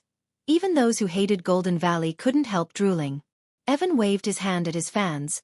making them roar even louder. Victoria, on the other hand, didn't even look at the crowd as she made her way to the stairs leading to the stage. Where is Sabi? Sitting on the VIP balcony, Ethan searched the group of youngsters on the field to find his daughter. Sabrina was one of the few disciples who were competing in the tournament from a sect located in the Azer continent. Unlike the Elon continent, most of the Azer was plunged into chaos due to the ongoing war. The sects in Azer were siding with their allied kingdoms and sending disciples to the battlefield so they could get real battle experience as well as repel the kingdom's enemies. At this point in time, Michael was oblivious to the fact he's connected to the ongoing war. Although Sabrina wanted to win the tournament, the biggest reason for her to compete was Ghost. After Ghost saved her and her family, she had become somewhat of an admirer of Ghost. She wanted to learn more about the man who saved her and her mother in a single day. Every time she wanted to meet him, he was either in seclusion or somewhere else no one had any idea about. She didn't know what, but something made her feel closer to Ghost even though she knew little about him. Whoa, is that Sabrina Winston? Shut up, it can't be. Look there. It's her, Noah Winston's little sister. If she's here, then the Holy Trident Academy is too. Sabrina. Sabrina. Sabrina. Sabrina. Sabrina. The people of Kethen, especially those from Penn Town, roared as their cheers for Sabrina shook the arena. The sheer support for Sabrina startled even the Winston family. Our little girl has grown. A tear of joy and pride rolled out of Imelda's eyes. They all felt proud of Sabrina. It seems like we have a great competition ahead, Darius, James Hall said. I think so too. I want to see what these youngsters can do with swords. Since Darius was a swordmaster, he was more interested in seeing the youngsters' sword mastery. So many young talents. I wish I was there with them, Ishihara said. All right, participants. Please go to the stage in an orderly manner and follow the instructions given by the coordinators, James said as the youngsters stopped waving at their fans to reach the stage. Many rushed to the stage excitedly. Some even landed on the stage directly with a leap instead of climbing the stairs. Victoria Parker seems to be the first person to touch the mirror. Let's see what happens, as Ishihara commented. Victoria gracefully walked towards the mirror. Everyone else stood there watching her. Please place your hand on the mirror. Miss, the man standing beside the mirror instructed. Victoria wasn't worried about the device like many others. The onlookers came to the edge of their seats to see the device working. A few seconds after Victoria placed her right palm on the mirror slightly trembled. Under their gazes, the bottom rock of the pillar glowed in green for a second before the second one started to glow. One by one the rocks let out a bright green glow until the glow reached the 8th rock from the bottom. Body strengthening stage level 8, the coordinator beside the mirror said. Whoa, she's so young, a real prodigy. She was a body refining stage cultivator just a year ago. Look how brighter the rocks are glowing. Her arch energy purity must be next level shit. The Golden Valley must be proud to have such a talented youngster among them. What do you think, Darius? James Hall asked. His voice didn't hide his surprise. Her arch energy seems to be purer than many cultivators we tested. But purity isn't everything when it comes to real battle, and this tournament will be a test for her, Darius expressed his opinion as Evan walked towards another mirror. Please place your hand on the mirror, master, the coordinator said calmly, showing no emotion on his face or voice. Just as before, a few seconds after Evan placed his hand on the mirror slightly trembled. Soon afterward, the pillars lit up to the 8th rock just like Victoria's. The brightness was also just the same as Victoria's. It indicated that the two of them were at the same level. Yet another body strengthening stage level 8. Evan Clark of Morningstar. It seems we have two cultivators with no advantages over another, Ishihara said. It will boil down to the arsenal of spells they have, and I doubt Golden Valley or Morningstay would bring them here with some run-of-the-mill spells. Evan and Victoria proudly stood aside watching the rest of them getting tested by the mirrors. One by one the youngsters placed their hands on the mirror. Except for a few. Many hadn't reached body strengthening stage level 8. The majority of them were between level 4 to level 6. Those who crossed level 8 didn't get the same reaction from the audience as Evan and Victoria did because of their purity. None of them were able to make the rocks glow as bright as Victoria and Evan. After seeing almost 50 youngsters trying to beat Evan and Victoria, all the eyes fell on Sabrina. Finally, Ethan leaned forward to see his daughter climb the stairs to the stage. The entire arena became silent. They all watched Sabrina like hawks. Please place your hand on the mirror. Miss Sabrina placed her hand gently on the mirror after nodding at the coordinator. The moment her hand touched the mirror, It trembled more than it trembled when Victoria or Evan touched. In a blink of an eye, the pillar lit up like a Christmas tree all the way to the 7th stone. Although she did not reach the 8th stone as Victoria or Evan, the brightness the stones let out was 3 times more than them. Body strengthening stage level 7. The coordinator confirmed. That's the brightest glow I've seen today. James Hall raised his brows. She's the youngest to get into the Holy Trident Academy for a reason. Ishihara's words caused murmurs among the fans. The pillar is an indicator she has a bright future ahead of her. Even Darius, who couldn't be easily amazed, was startled. The Winston family is really blessed to have such monstrous prodigies as their heirs. Ethan could see James Hall looking at them. I bet Miss Sabrina's parents are really proud. For a few moments, the commentators sounded like fans of Sabrina. Victoria had black lines on her forehead seeing Sabrina taking away her spotlight. We are. Diana turned her head to see Imelda staring at the stage with tears flowing out of her eyes. Not even Diana shed tears of pride and joy, but Imelda did. We are proud of you, Sabrina. We are proud of you, Sabrina. We are proud of you, Sabrina. We are proud of you, Sabrina. The people of Penn Town began to chant in unison. Their thunderous cheers did not slow down until a few youngsters finished testing their cultivation level. An hour passed by in a blink of an eye. We'll take a short break before testing the core formation participants. The trio of commentators left their pill to take a break while the participants remained on the stage to socialize. Many wanted to establish a friendship with Sabrina, but she quickly left the stage to join her family. Meanwhile, in Sarton, Michael was waiting in Lord Information's room patiently. He kept gently brushing Nightmare's head as the dragon enjoyed the rub with his eyes closed. Michael watched the door beside the book rack, expecting the elf to walk out of there with what he asked. Here you go, Lord Ghost. As he was expecting, Lord Information came out of the door carrying a thick book. You happen to have a book containing information about the recent events. When Michael asked Lord Information for information regarding everything that's happening in this world, he thought the elf would sell him a bunch of parchments. He never expected a 6-inch thick book. You'd be surprised to know how many people want to know the current happenings. Lord Information slid the book towards Michael. As you asked, it has everything, including insider information, rumors, and juicy tidbits that you might find useful. With a nod, Michael flicked his wrist as a space ring appeared on the table. 100,000 gold coins. It's a pleasure doing business with you. Michael shook the elf's hand before turning to leave. Lord Ghost, Michael turned back hearing Lord Information's voice. The thing I asked, it might happen soon after the tournament ends. Lord Information seemed rather serious. I'm looking forward to it. If you like this chapter, please comment, send Power Stones. If you really like this chapter and my novel, consider sending me gifts as it would motivate me to put out more chapters. Any criticism? Feel free to bash me in the comments. Chapter 336. Although the commentators announced a short break, only a few left their seats. As each minute passed by, Ethan couldn't sit still. He was biting his nails when Imelda called him out. Ethan, are you all right? You seem shaky. Diana squeezed Ethan's hand to calm him down. Unlike her, this was his first time meeting his son. Do you see him anywhere? He asked, leaning closer to Diana's ear. No. What do you mean no? You said he will come. Ethan almost shook her by her shoulder in lack of patience. No one said otherwise. You just need to be a little more patient, Ethan. Diana calmed him down.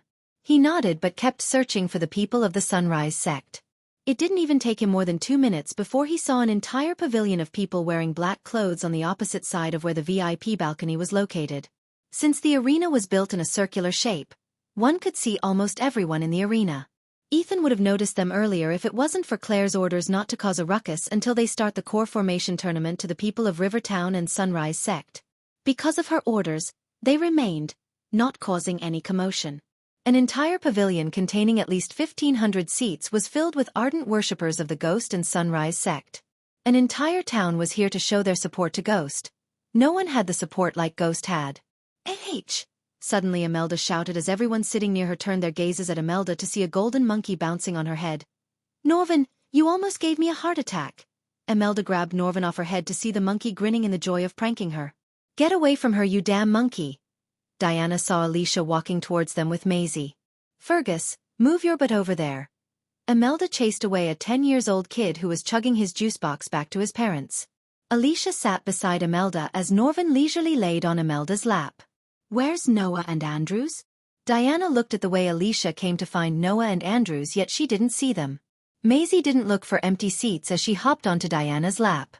The little girl was so cute as Diana wrapped her hands around the little teddy bear to cuddle. Andrews is down there. By looking at the worried look on Alicia's face, they sighed. It seemed like Andrews wasn't backing down from competing in the tournament.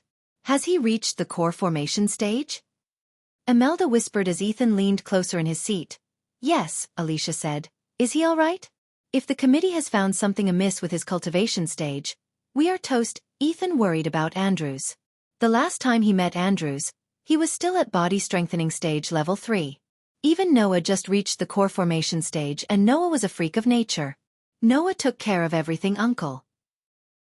Andrews is at the core formation stage now. He will suffer no side effects as you may think except for headache and feebleness for a couple of weeks. How did he do it? I'll explain everything later, auntie. Alicia interjected Imelda's question. She didn't want to explain everything to them while people were watching them. What Noah and she did was cheat. Although Noah wasn't happy about this, he had to do it for the sake of his cousin. Is your brother with Andrews? Diana asked. The correct question would be, will he fight Andrews if push comes to shove? Everyone was thinking about it, but it was Norvin who spoke out loud. It's gonna be a good show as your brother doesn't like to lose and Andrews can't lose. Alicia had no answer to give. She knew about her brother's character. As far as she could guess, there was no chance he would lose to Andrews intentionally.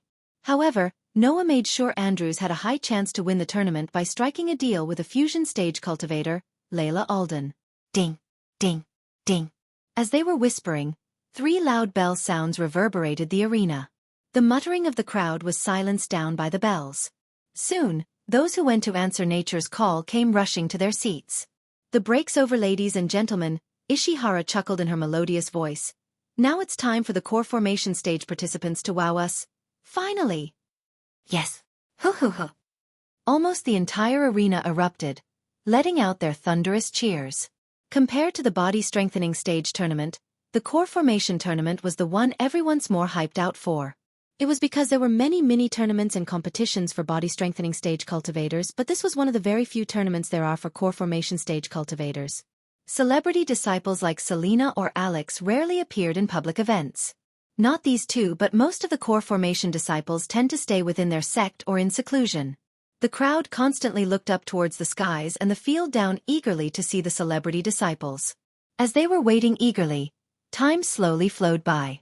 Just as the sun had reached the middle of the sky, from the distant horizon, the clasp of thunder suddenly rumbled forth. Just as the sound of wind rang out, everyone looked up in the direction the sound came. Cultivators like Ethan could feel that all arch energy surrounding the arena was now slowly gravitating towards that direction. In the sky, they saw a bright blue flash streaking through the skies like a shooting star, descending from the heavens. The streak of blue light tore through the sky like it was a piece of cloth. The streak of light was at least 20 times brighter and bigger than the bolts of golden lightning produced by the lightning dash spell. When that blue flash appeared on the edges of the horizon, everyone in the arena stared at it dumbstruck. Many people were amazed by the display. That's a flashy entrance. I wonder who that might be. The commentators were no different than the onlookers. They too looked at the sky with wide eyes. Under the numerous curious gazes, the blue flash broke through the skies at a ferocious speed.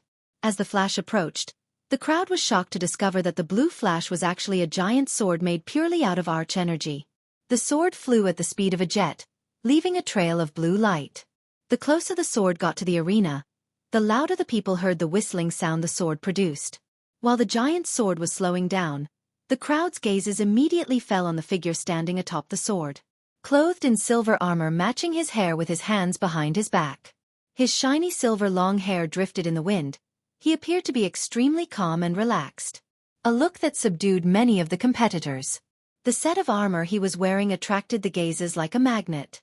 The armor was forged using a glimmering silver metal. The smith who forged the armor used gold to adorn the borders. The shoulder plates were pointy, quite narrow, and large. They were decorated with a star-shaped, thick, metal ornament piece. The upper arms were protected by rounded half-covering rear braces which sat loosely under the shoulder plates. The lower arms were covered by vambraces which have several masterfully crafted metal sheets, shaped like dragon scales on the outer sides. The breastplate was made from many layers of smaller metal pieces, mimicking the scales of a dragon. The armor covered him from neck to feet, protecting every inch of his body. Atop the sword, the youngster slightly tilted his head down as his calm gaze swept over the arena below. He then withdrew his gaze, because there was nothing worthy of his attention in that place. Big brother Alex Fisher has arrived. Suddenly the fans of Morningstar cried out in joy, excitement, and pride filled their eyes. If I'm right, conjuring a sword that size would require an extreme level of mastery in controlling arch energy. The level of mastery even the soul-refining stage cultivators lack, Darius said to James Hall. Alicia's eyes stared unblinkingly at Alex Fisher, who stood atop the sword while looking down at the arena. From the latter's gaze, she could see how little Alex thought of people below, or perhaps it might be a type of disregard. As annoyed as she was, she knew with his strength, he did seem to possess the right to look down on people. Based on Alex's composure alone, many could not help but admit that he was indeed a rarely seen prodigy. What do you think of Alex's cultivation level, guys? Ishihara asked while Alex was floating in the sky. Definitely higher than level 5, James Hall answered. My guess would be level 8, Darius shocked the crowd with his answer. Reaching core formation level 8 at the age of 28 was a humongous feat among humans. You always like to make a flashy appearance, don't you, Alex? While the crowd was in awe of Alex, a burst of hearty thunder-like voice suddenly rumbled from the horizon. The crowd watched as a golden ray streaked across the skies, radiating a powerful aura.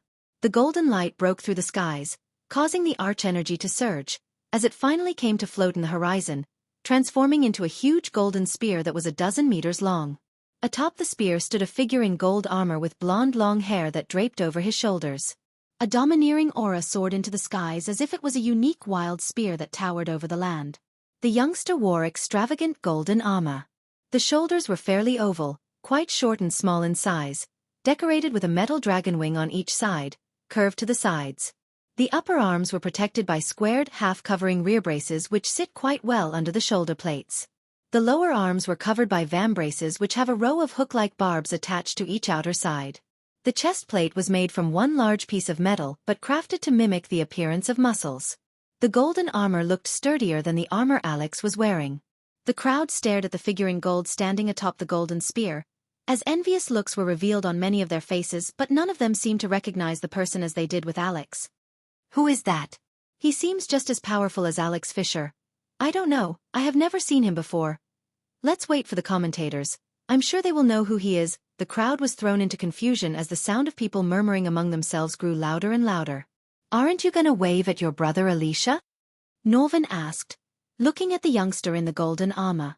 If you like this chapter, please comment, send Power Stones.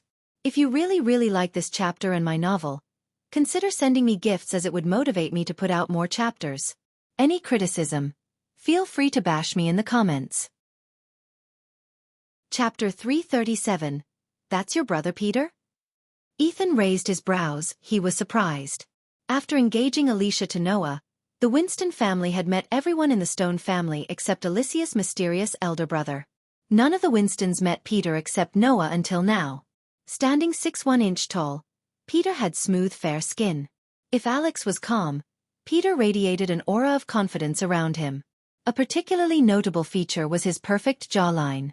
Coupled with his hazel eyes, sharp eyebrows, and clean-shaven look, he looked stunning. His medium-length golden hair danced in the wind, raising many young girls' heartbeats. I never thought you would come here, Peter. Unlike the people in the arena, Alex knew who he was. In fact, Peter was one of the few youngsters Alex respected and looked forward to battle. What can I say, boredom always gets the better of me, Peter shrugged.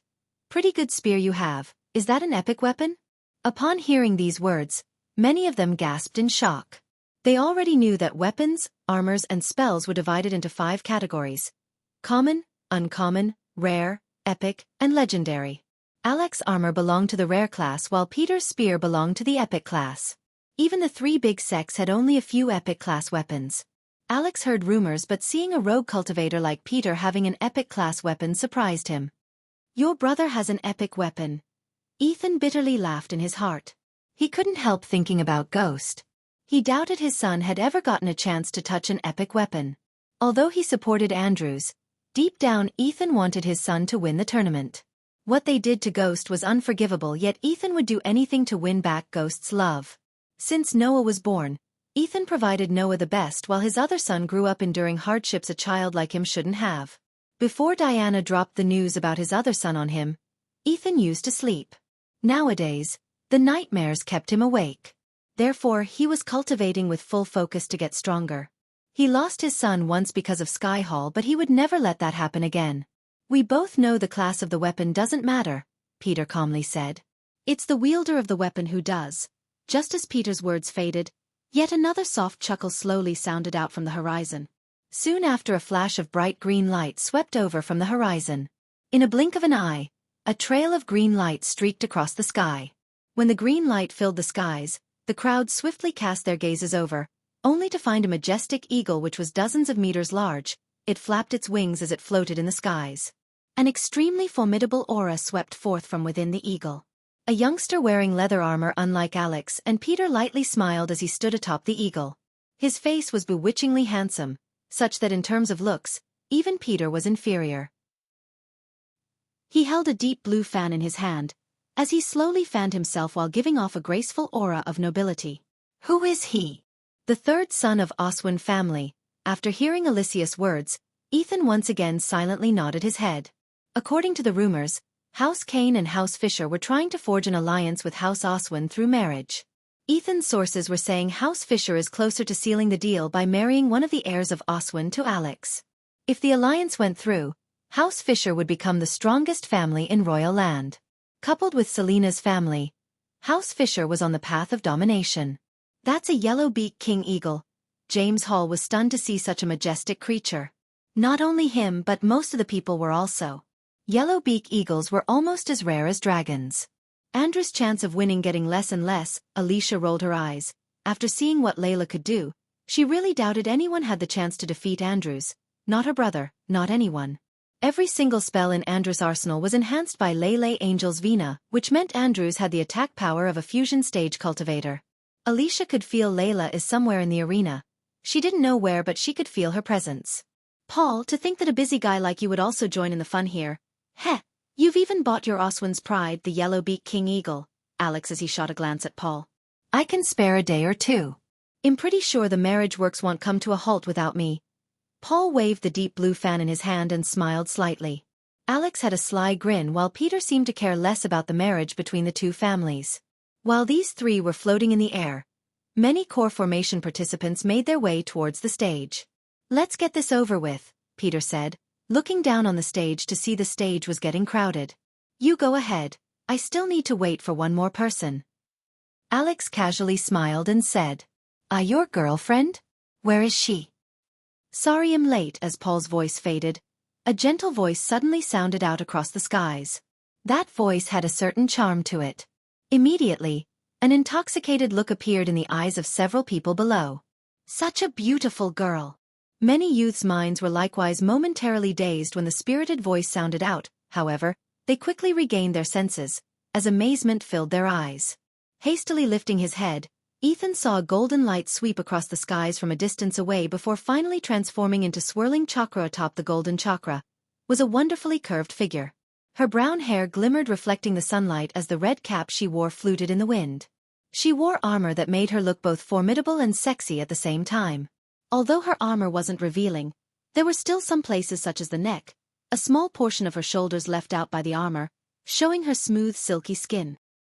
She slowly floated towards Alex standing atop the chakra before landing a gentle kiss on his cheek. Many became envious of Alex. They wanted to be him at this moment. He had everything many people yearned for: money, talent, a perfect angelic beauty as his girlfriend. Even those who hate Alex couldn't help being jealous of his life. With his arm wrapped around Selena's slim waist, he moved towards the stage. It's gonna be worth the wait to see these monstrous youngsters fight to prove who is the best among them. James Hall laughed with excitement. Just like before, follow the instructions given by the coordinators and you're good to go, Darius informed the core formation stage youngsters. Any one of the participants could have touched the mirror while Alex's group descended to the stage, yet they waited for the four of them. Ladies first. Alex gestured at Selena to touch the mirror, standing a meter in front of the mirror. Every pair of eyes in the arena stared at them without blinking. Even the commenters went silent as they found no words to speak due to the excitement building in their heart. With a graceful move, Selena placed her hand on the mirror. The moment her hand touched the mirror trembled more than it ever trembled before. Half of the pillar lit up like a Christmas tree. The green glow the pillar radiated lit up half the stage. It was so much brighter than Victoria's or even Sabrina's. Core Formation Stage Level 5. Amazing! Ishihara let out a squeal of amazement before even the coordinators could confirm Selena's cultivation level. Reaching Level 5 of the Core Formation stage at the age of 26 is nothing but a world-wowing achievement, James Hall announced as the crowd was thrown into chaos. Several gasping sounds could be heard in the arena as they stared at Selena with widened eyes. While they were in a state of shock, Alex placed his palm on the mirror, immediately lighting up the pillar up to 7th stone. Even Alicia was stunned by Alex's cultivation level and the bright glow the stones radiated. Core Formation Stage Level 7, this is freaking me out guys, James Hall connected. It seems like we have prodigies that could go head-to-head with prodigies of our Darius sounded proud. Truth to be told guys, I've never seen anyone reach the level their two youngsters reach until they were way past 30, Ishihara said. That's why I said this tournament is something special. Let's see what this youngster could do.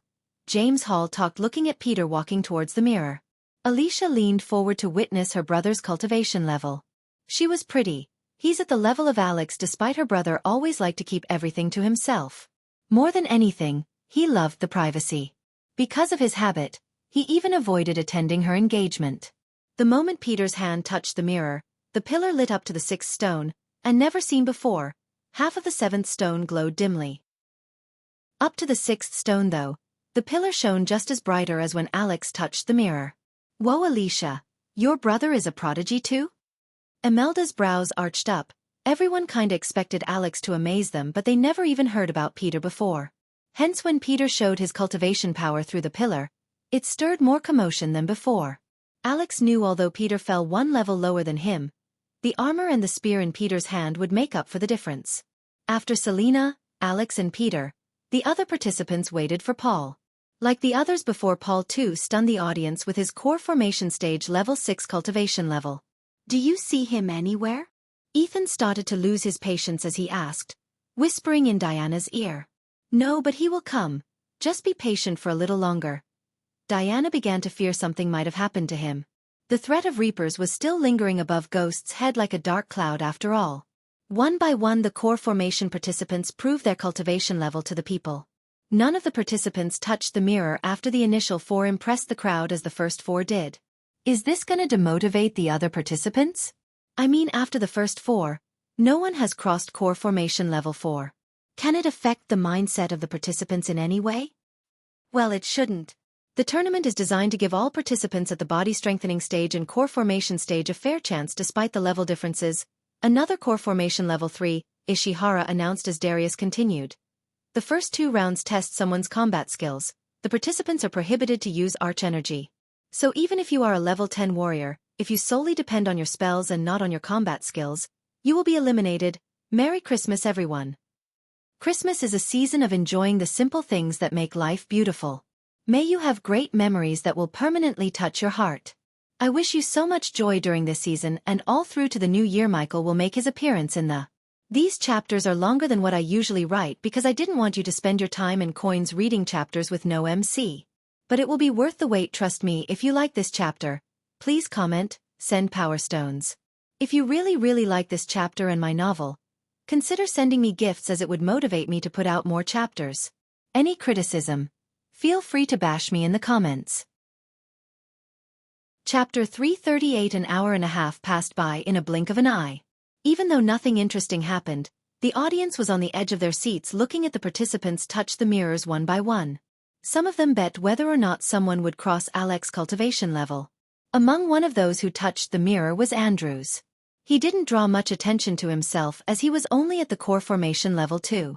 Many tried to establish a friendship with Andrews because of his family status, yet Andrews politely ignored them with a smile before joining Sabrina, who was standing on the grass field with the rest of the body strengthening participants. They were watching what's happening on the stage via the large mirror attached to high poles around the arena. Except for the pavilion where the Sunrise Sect disciples and the Rivertown people were sitting, the others poured their excitement out by waving the boards that had their favorite participants' name on, screaming chants, and clapping their hands, producing thunderous sounds. Ethan was shaking his legs, looking at the sky as well as the pavilion of the Sunrise Sect. Uncle, are you all right? Seeing Ethan's act differently than usual, Alicia asked. Yeah, I'm fine, are you all right? Ethan quickly avoided her gaze, answering Alicia's question with a question. The last participant is walking towards the mirror. Let's see if he could surpass either of the first 4-inch. Diana's body jerked after hearing Ishihara. She turned her gaze towards the horizon as she started to pray for her son to appear. Core Formation Level 3. Don't be discouraged, participants, as Darius said. The tournament is designed to give everyone a fair chance. Being on that stage proves your talent and value. Now let's move on to inviting the special guests, as Ishihara said. She flicked her wrist as a thunderous clap reverberated through the arena. It immediately silenced all the ruckus. The grass field behind the commentators' pills once again split open as a lavish stage draped in red silk clothes emerged from the ground. The stage had several ornate cushioned seats that would make the seats of VIPs pale in comparison. Soon after the stage emerged from the ground, several figures along with 2 golden chariots appeared on the horizon. The Pegasi attached to the chariots flapped their wings majestically. Among the figures surrounding the chariots, half of them wore full-plate metal armor while the rest of them wore muddy brown leather armor with long staffs in their hands. The metal armor the figures wore was milky white with delicate designs etched onto it. Let us give our warm welcome to His Majesty King of Breedia, Crawford Breedia III, and Her Royal Highness, Princess of Breedia, Catherine Breedia, as Ishihara and James Hall announced respectively. The chariot came to a halt adjacent to the stage. The people stared at the 2 figures gracefully stepping on the stage from the chariot. King Crawford was neither too tall nor short. He was a medium-built middle-aged man with a black goatee that had patches of white hair. His hair was cropped to neck length. Perhaps it was his age, or perhaps it was the pressure of ruling a kingdom, streaks of white hair sticking out of his raven-black hair. He wore a well-embellished red tunic with gold-work thread as a basic dress. On top of it was a surcoat that depicted the emblem of the Breedia family. His dress was made with the finest silk, fur, and other expensive materials such as animal furs. In his hand, he held a scepter that was decorated with precious shiny gems and diamonds. It was decorated just as the king's crown was. The sword hanging on his waist gave off a warrior feeling about the king. The princess also wore a red skirt made of finest silk and fur. From neck to toe, the dress was ornate with pearls, specks of gold, and tiny gems. Her golden hair was draped with a diamond chair. She wasn't as beautiful as Selena, Alicia, or Sabrina by any means, but she had a grace that the above 3 did not have. Of course, coupled with her grace, she would make any man yearn for her attention, even for a single glance from her. Hail King Breedia! Hail Princess! Long live the king! Long live the princess! Since life in Breedia wasn't dreadful, the people, especially the commoners, didn't mind showing their support for the king and princess by cheering for them. Both the princess and the king gracefully waved their hands at the crows as the cheers became louder than before. The thunderous response put a slight smile on the king's face. Following the king's chariot, the other one also came to a halt adjacent to the stage. One after another, 3 figures stepped onto the stage from the chariot. One of them was a blue-haired youngster in his teens. He had a feminine feel to him due to his gait and the makeup he wore. His robes glimmered while the designs of flames made him look like he's on fire. It's an honor to welcome the representative of Kingdom Thusia, Lord Calvin Howard, the second cousin of His Majesty, King of Thusia, Maxim Barnes. Calvin waved his hand at the people with a giggle. After Calvin, a middle-aged man in his early 40s wearing lavish bright orange robes that were adorned with glistening gems and diamonds. The tournament committee thank you, Your Grace, Duke of Flamefair of Kingdom Kethin, Avon Jilks for representing Kingdom Kethin on the behalf of His Majesty, King of Kethin, Porter Forbes. Duke Avon was a red-haired man in his early 40s. The scar running across his left eye to upper lip gave him a villainous look. Instead of wearing an eye patch to cover his left eye, he chose to show his white eye. With his red hair flutter in the wind, he just nodded at the commentators before standing beside Calvin. What's that bastard doing here? Ethan clenched his fist, almost punching the seat's handle. For the last 6 months, the Duchy of Pentown and the Duchy of Flamefair were at war. It has caused them thousands of lives. Duke Marvin of Pentown was prepared for peace talks, except Duke Avon was adamant about continuing the war. As the Duke was standing here, there were soldiers dying at the border. The third and the last figure that stepped onto the stage was a muscular macho man with a handlebar mustache. Despite his simple robes and tousled hair, he had a swagger that none of them in the arena had. Ethan paled in manliness compared to the man. It's an honor to welcome you, Lord Ashton Kane of Kane family, When addressing Ashton, Darius sounded so humble as he never did before. "It's really an honor to have you with us, Lord Ashton. Only on days like this, we can see a fusion stage cultivator with our eyes. It's truly a blessing." James didn't sound like he was just saying these words to butter up Ashton but really seemed to be talking from his heart. His reaction was expected because seeing a fusion stage cultivator was once-in-a-lifetime opportunity for most of the cultivators unless they were at the fusion stage themselves. "The pleasure is all mine." Ashton's voice was amplified by his celestial energy as it sounded clearer and louder than the voice of the commentators. The voice swept over the entire arena like a tsunami wave, giving them goosebumps. Except for Alex and Peter, all the youngsters looked at Ashton with eyes full of admiration. After shaking each other's hands, the guests took their seats. "Shall we start the first round for the body-strengthening stage participants?" The crowd yet again let out thunderous shouts of excitement except the fans of Ghost. "Look over there!" Suddenly the entire pavilion jumped up from their seats pointing at the horizon. Their shouts overshadowed the others' cheers as everyone in the arena looked at the horizon. With a flick of his wrist, Ashton changed the scenery of the stage, showing on the mirrors hung around the arena to broadcast the battles happening on the stage. The moment Ashton changed the broadcast, the people saw a majestic crimson-red dragon flying towards the arena. On top of the arena, they saw a young man leisurely lying down, legs crossed at knees. He had one hand behind his head while holding a book in front of him in the other. "Ghost! Ghost!" Never like before, an entire pavilion shouted the name Ghost in unison. It was the loudest cheer no one until now received. Not Alex, not Selena, and not even the king of Bredia himself. Every other disciple had their sect brothers and sisters as their fans.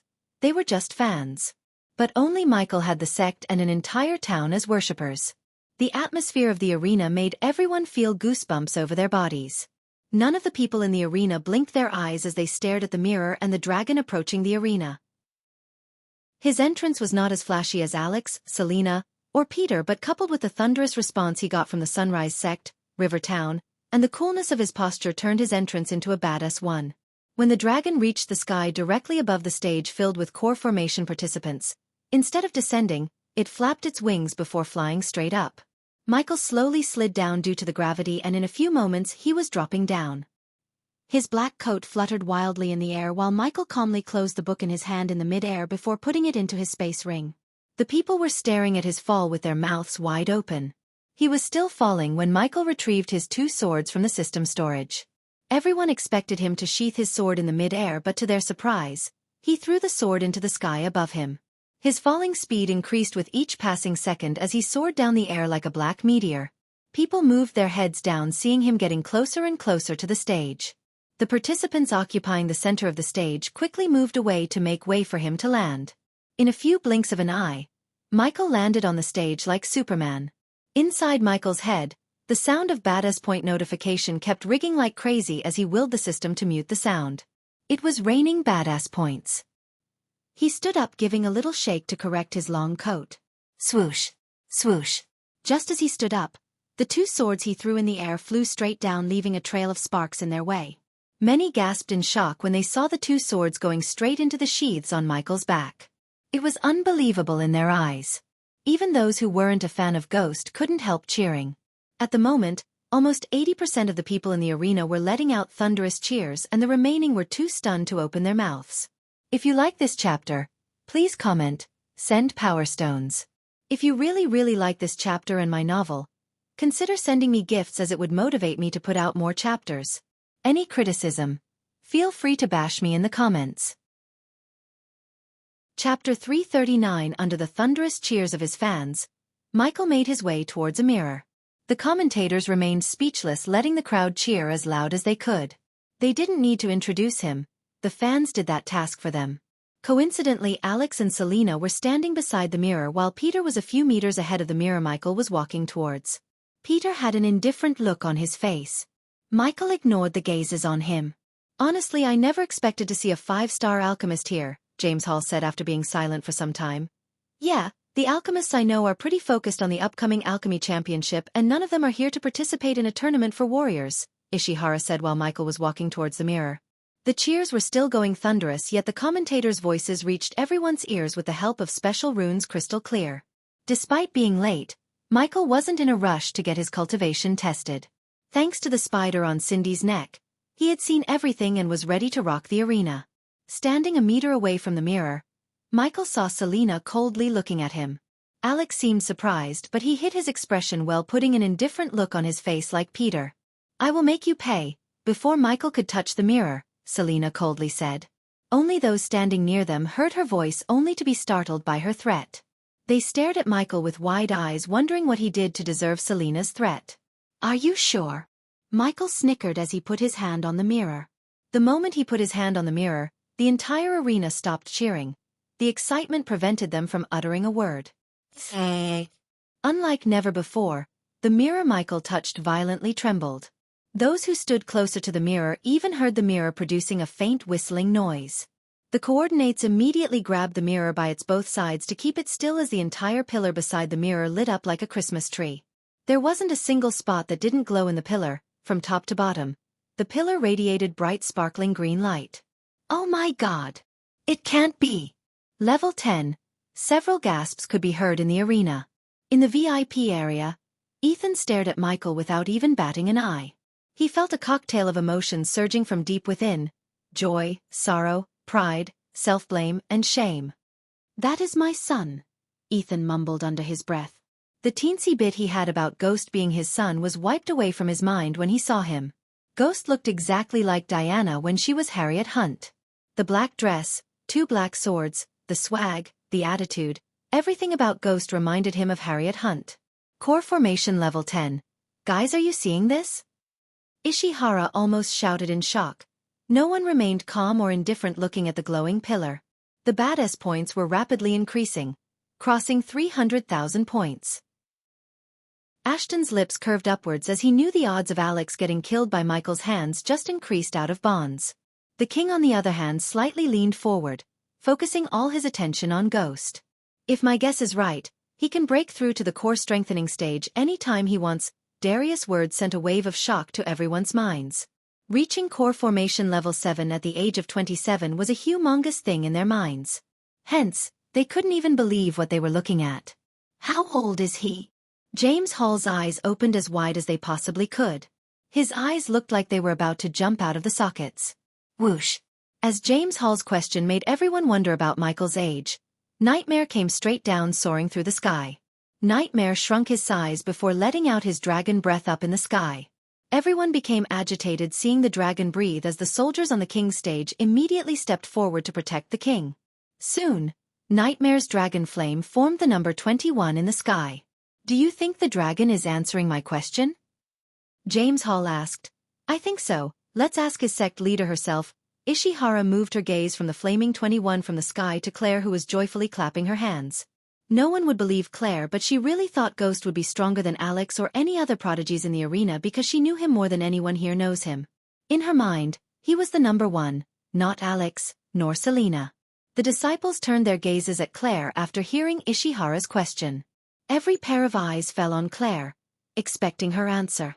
"Yes, he is." Claire amplified her voice with arch energy to sound louder and clearer. With a flap of his wings, Nightmare soared towards Claire, shrinking his size more and more. "Ghost! Ghost! Ghost! Ghost! Ghost!" The people of Rivertown and the disciples shouted as loud as they could. When Michael saluted at the pavilion with 2 fingers, the crowd went crazy. His alluring smile broadcasted on the mirror captivated hundreds of young hearts. Standing on the field down the stage, Sabrina was clapping to show her support. She never thought she would be amazed like this by someone who isn't her sibling. Contrary to Sabrina's expression, Andrews lost all the glow on his face. His heart skipped a beat as he started to sweat. Although he had a fusion stage cultivator helping him win the tournament, he couldn't help being afraid of Ghost. Even Noah advised him to be careful if he had to fight Ghost head-to-head. "He's really good." In one of the VIP pavilions, Peyton and Zanali were looking at the stage. Peyton didn't like Ghost very much as he was the first one to reject an invitation to join Guardian Guild, yet even she praised him. Reaching core formation level 10 at the age of 21, "This should be written on history," Ishihara praised. "I could only think of 2 persons who managed to reach this level at the age of 21. One is a prodigy of our continent. Harriet Hunt." The name sent a chill running through Imelda's spine. The name Harriet Hunt had brought them enough pain. She never wanted to hear the name again. Being Harriet Hunt had caused Diana a lifetime of pain. Imelda knew this better than anyone. Moreover, the name brought back the memories Imelda wanted to forget completely. The images of what happened 21 years ago flashed across her eyes. Diana thought she knew what happened, but in reality, only Imelda knew what really happened all those years ago. She was afraid of telling Diana because she didn't want Diana to feel betrayed by her own sister. And the other is Layla Alden, the wielder of Angel's Vina. Just like the name Harriet Hunt depraved the delight from Imelda's heart, the name Layla Alden messed with Michael's joy in his heart. Every time Michael thought about Layla, the possibility of him having a spirit child with her, and her intention of killing him flashed across his mind. These are all great kids, talented prodigies. But he has the best chance of entering the fusion stage at the age of 40, Darius said to his fellow commentators. Michael liked the refreshment of the commentators flattering him. It helped him earn more badass points. He hoped their voice would be muted during battle though. The pillar slowly lost its glow after Michael took back his hand.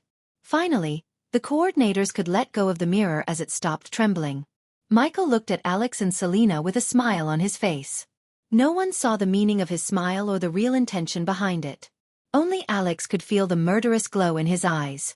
Until this moment, Alex wasn't afraid of Ghost. However, after seeing his power and the murderous gleam in his eyes, he started to feel afraid deep inside. He turned back to move away from the mirror. While he was walking away, his eyes met with Peter. For a brief moment, Peter saw a smile on Michael's face that sent a chill through his spine for no reason. It felt like Ghost knew his secret that he's been hiding from everyone else. I think that's the last of the core formation participants, guys, Ishihara said. Let's have a short break before starting the first round of Body Strengthening Stage Championship, James Hall informed. Meanwhile, the core formation participants can join your sex or families and enjoy the show. After Darius spoke the words, the three commentators stood up and left their pill. With a swift jump, Michael leaped into the sky, slowly flying towards the pavilion Claire was sitting on. Since he had almost 400,000 badass points, he decided to upgrade his spells before the battle began. Most of the core formation participants were rushing to their mentors to form a plan against Ghost, including Paul. Up until Michael showed his cultivation level, the biggest threat for anyone winning the championship was Alex and Selena. Then they added Paul and Peter to that list. However, they all paled in comparison after Michael came into the picture. The biggest threat to every single one of them was Ghost. Meanwhile on the stage, King of Breedia leaned closer to Lord Ashton. Lord Ashton, what do you think of Ghost? Do you think he will win this tournament? The king asked in a husky voice. Lord Ashton knew everything about the king's plan to marry the princess to the winner, although the king himself planned to keep it a secret until the end. However, Lord Ashton pretended like he don't know anything about the king's plan. Unless the participants gang up on him during the first 2 rounds and eliminate Ghost, he will win the championship without breaking a sweat. If you like this chapter, please comment, send Power Stones. If you really like this chapter and my novel, consider sending me gifts as it would motivate me to put out more chapters. Any criticism, feel free to bash me in the comments. Chapter 340. Time flew differently in the Fire Realm than in the rest of the world. Gaia lost track of time while moving towards the Fire Realm center. She grew tired of killing the fire demons and beasts roaming in the realm, especially the 3-headed black crows. The 3-headed crows were abundant in the Fire Realm. They had very powerful combat strength and abilities that few people could guard against. A level 2 core formation 3-headed crow was more than enough to fight a level 6 core formation human warrior. However, since its opponent was Gaia, it couldn't exercise all the advantages it had. Usually, they would use their speed to hunt their prey. In Gaia's case, her arrows were faster than the crow. The only thing that stopped her from massacring every beast and crow in her path was that she had only a finite number of arrows. Hence she fought some while fleeing from many, though she could have easily killed them all. She didn't forget to get the cores after killing them as she wanted to give them to Michael. Caw! Look, another one. Noticing another 3-headed crow chasing them from behind, Iag warned Gaia. At first, when she brought Vidora with her, she thought they might become a hindrance, but she was proven wrong. They were great companions, best lookouts. More than anything, they cared about her, just like Michael or Nightmare. Of course, each of the 3 had their own way of showing their affection, but Gaia knew deep down they loved her. Let's move our asses before it brings more of its ugly friends. Gaia fastened her pace. Kill it, it's calling its friends. Iag shouted loudly. Yes, you have to kill it. Kane did not shout, he was calm as usual. Caw. The crow shouted out loudly again. Fuck this. Gaia halted her steps as the bow materialized in her hand. In a blink of an eye, she fired an arrow from her bow that soared through the air and pierced the crow's heart. Unlike before, she didn't linger around for the crow to hit the ground so she could collect the core. She immediately fled the place because she knew the crow's group wouldn't be very far. A flock of three-headed crows was really frightening. They were incredibly fast, and they were extremely difficult to kill. Gaia could fight 1 or 2, but if the flock of 8 or 9 came, her life would really be in danger. If not for the true dragon flames, it would be at least 10 times more difficult for them to escape from the trap. They had no idea how many three-headed crows lived in this area. The entire woods was probably their territory. Also, these three-headed crows were actually calling for their mates. If all of a sudden more than 100, or even 1,000 three-headed crows would storm in, she would have a hard time dealing with the situation. Besides, she still had no clue about how dangerous Fire Realm truly was. If there was even core strengthening stage level 8 or 9 three-headed crow among the herd, there was no chance of her defeating that thing. Therefore, the best strategy right now was to run away from here. After she had fled a small distance from the scene, they heard some distant cries coming out. All of a sudden, the skies above were filled with three-headed crows. All of them flapped their wings and started crazily chasing Gaia. The leading three-headed crow had a gigantic body and was at least 15 meters tall, and its cultivation base was as Gaia feared, core strengthening stage level 2. Oh my god! Ayag exclaimed. So many crows, good thing we ran away. Save your breath and increase your speed. These crows really live in a group. I think there are more of them. Cain warned Gaia. Gaia pushed all the arch energy to her legs to run as fast as she could. Instead of flying, she used the woods as her cover. Even then, the crow seemed to have sensed Gaia's presence. Why do I feel like he's chasing us? Ayag asked. I don't think he will chase us forever.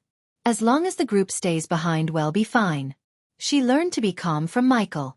Just like him, she wanted to take any tense situation calmly without overreacting. The last time she lost control of her anger, it almost drove her to the point she fought Ghost. Ayag kept cursing as she was staring at the crow from Gaia's shoulder.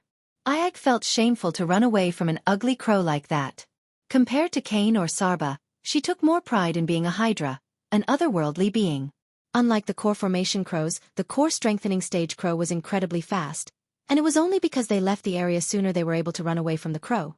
The three-headed crow kept chasing while letting out furious roars. Its eyes were fierce, and it kept spitting black poisonous mist from its mouth which took the shape of a sword and pierced towards Gaia. However, the canopy above Gaia blocked the swords. Humph. Keep pissing me off. Once we are far away from your ugly friends, I'm gonna rip you apart. Gaia gritted her teeth. You want to kill it? Ayag was surprised. She had never seen Gaia battle a core strengthening stage beast before. Unlike Nightmare or Ghost, Vidora only had little idea about her combat prowess. Yeah, the power gap between a core formation stage and core strengthening stage is huge, but that doesn't mean core formation warrior can't beat the latter ever. With good plan and strategy, we can kill this damn crow.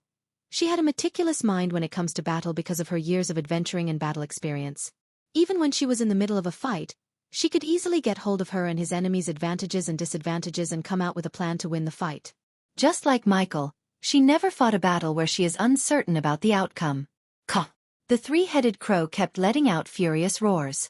It was furious as it kept attacking from behind. The powerful energy coming from his body had scared off a lot of nearby glass wraiths and fire demons. As for the group of three-headed crows, they were ditched far behind, and couldn't be seen anymore. I don't think he will stop chasing us unless we kill him, Sarba said. Just let it come. We'll show him that he just made the biggest mistake of his ugly life. A grin emerged on Ayag's face. Fire Realm was a really huge place. They ran another 100 miles, yet they were still in the same desolated area. Gaia estimated that the huge group of three-headed crows wouldn't catch up anytime soon, or they might have even stopped pursuing. So, she stopped and stood firmly. As long as the core strengthening stage crow was far away from the three-headed crow's territory, she felt safe.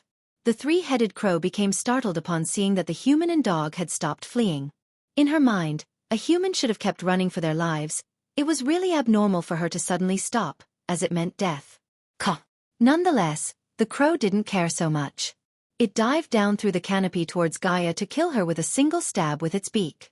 "You three, stay here." Gaia gently picked up Vidora from her shoulder to put them high on a branch. "Hey, you have an attack plan?" Saba asked as the crow got closer and closer. "I have a plan." Gaia turned back, putting her bow back inside her space ring. She looked up at the falling leaves and broken branches.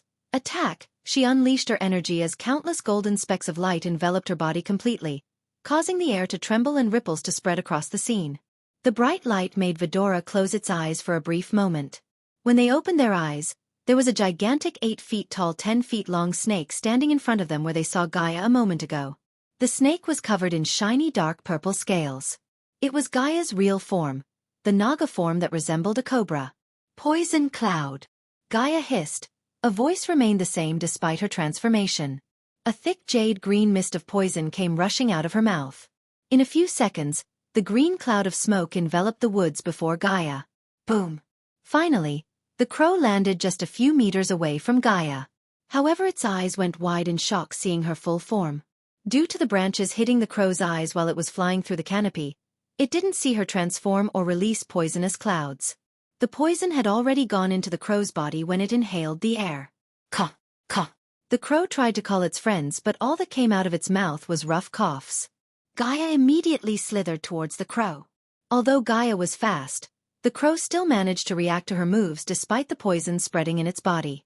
However, it was not the open sky for the crow to fly around freely. The canopy and the thick woods restricted its movements, but for Gaia, the surroundings were an advantage compared to the crow. "Look out!" Ayag couldn't help shouting when the crow tried to attack Gaia's eyes using its claws. Boom! Suddenly a powerful blast of sonic wave hit the crow. It wasn't powerful enough to knock down the crow, but it was powerful enough to blast every single feather the black crow had. In a blink of an eye, the crow turned into a featherless rosy bird. Gaia was stunned, yet she avoided turning back at Vidora. Caw! The crow was pissed off as it let out an eardrum-tearing shout. Poison flame! Before it could shout again, Gaia spat a stream of dark green flame through her mouth. The fire shot straight into the crow's eyes as Gaia's fangs grew larger. In the speed of lightning flash, she bit the crow in the skin just above its wings. Since the crow didn't have any feathers, her fangs penetrated the crow's skin without any resistance. "I guess I have some awesome powers." As the light in the crow was slowly dimming out, Ayag said to her two brothers excitedly. "Michael chapter next Michael chapter, Gaia chapter. Gan, do you guys and gals want me to release MGMGMG? One Michael chapter then Gaia then Michael. Or MMMMMGGGGG if you like this chapter. Please comment, send power stones. If you really like this chapter and my novel, consider sending me gifts as it would motivate me to put out more chapters. Any criticism? Feel free to bash me in the comments." Chapter 341. Michael landed on the pavilion where the Rivertown people and disciples were cheering excitedly for him. In the front 2 seats, he saw Claire and the elders were clapping with bright smiles on their faces. Even the usually calm and composed elder Sandra was greeting him with a wide grin. "Brother Ghost, you are at level 10. Brother Ghost, you're so awesome. The other sects are gonna be so pissed, ha ha ha ha." The disciples were too excited. Not a single disciple remained in their seats. All of them were jumping up and down, waving the name boards with Ghost's name on it in the air. "Brother, come here," Cindy called him, sitting on Claire's lap. On Claire's right side, the elders remained seated while on her left, there was an empty seat reserved for Nightmare. Next to Nightmare's seat sat Olivia, Ricky, and several disciples who were in the sect longer than anyone else, the seniors. Seeing Michael approaching, Nightmare flapped his wing to launch himself in the air. "Let me get that, Master Ghost." Ricky quickly came to him and removed Michael's dual sword sheath so Michael could comfortably rest on the chair until the first round for Core Formation Warriors starts.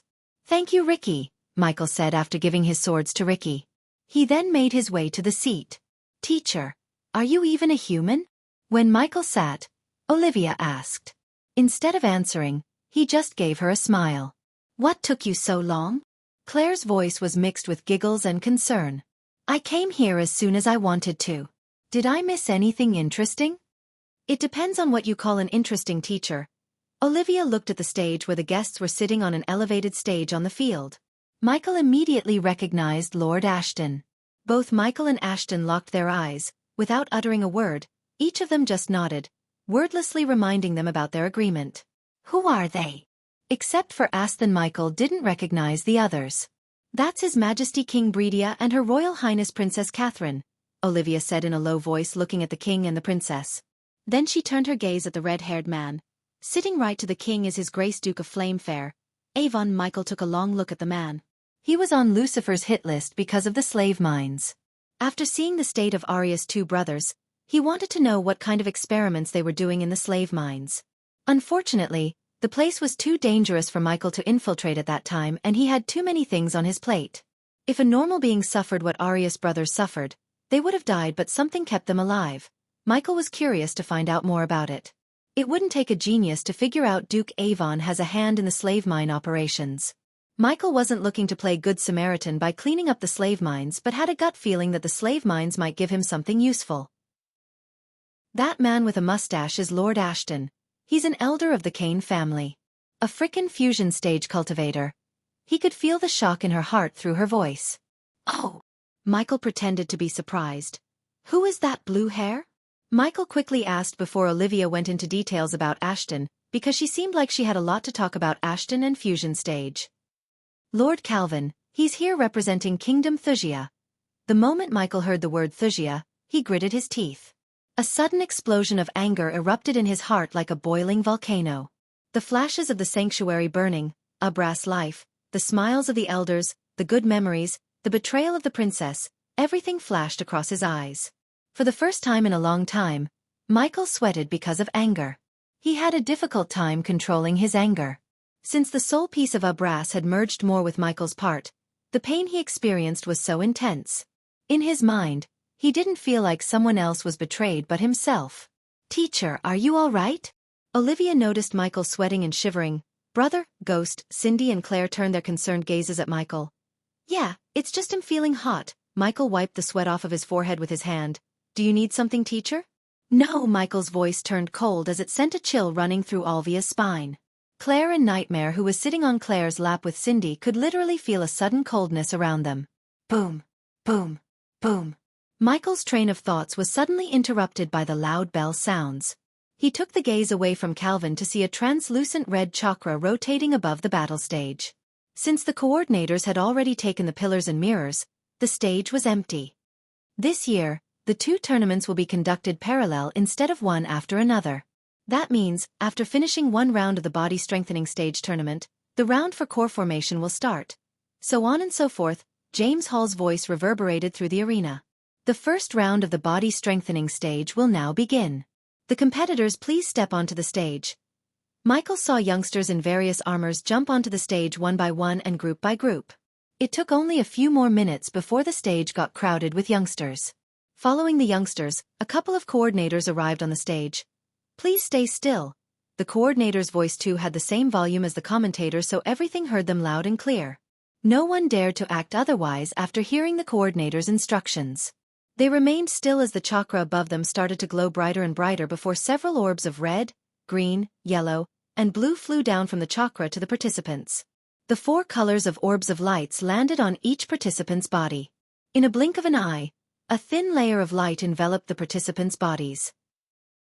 Some of them had a blue layer, some of them had green, the rest of them had yellow and red. If you are wondering or counting still, there are 25 participants covered in each color.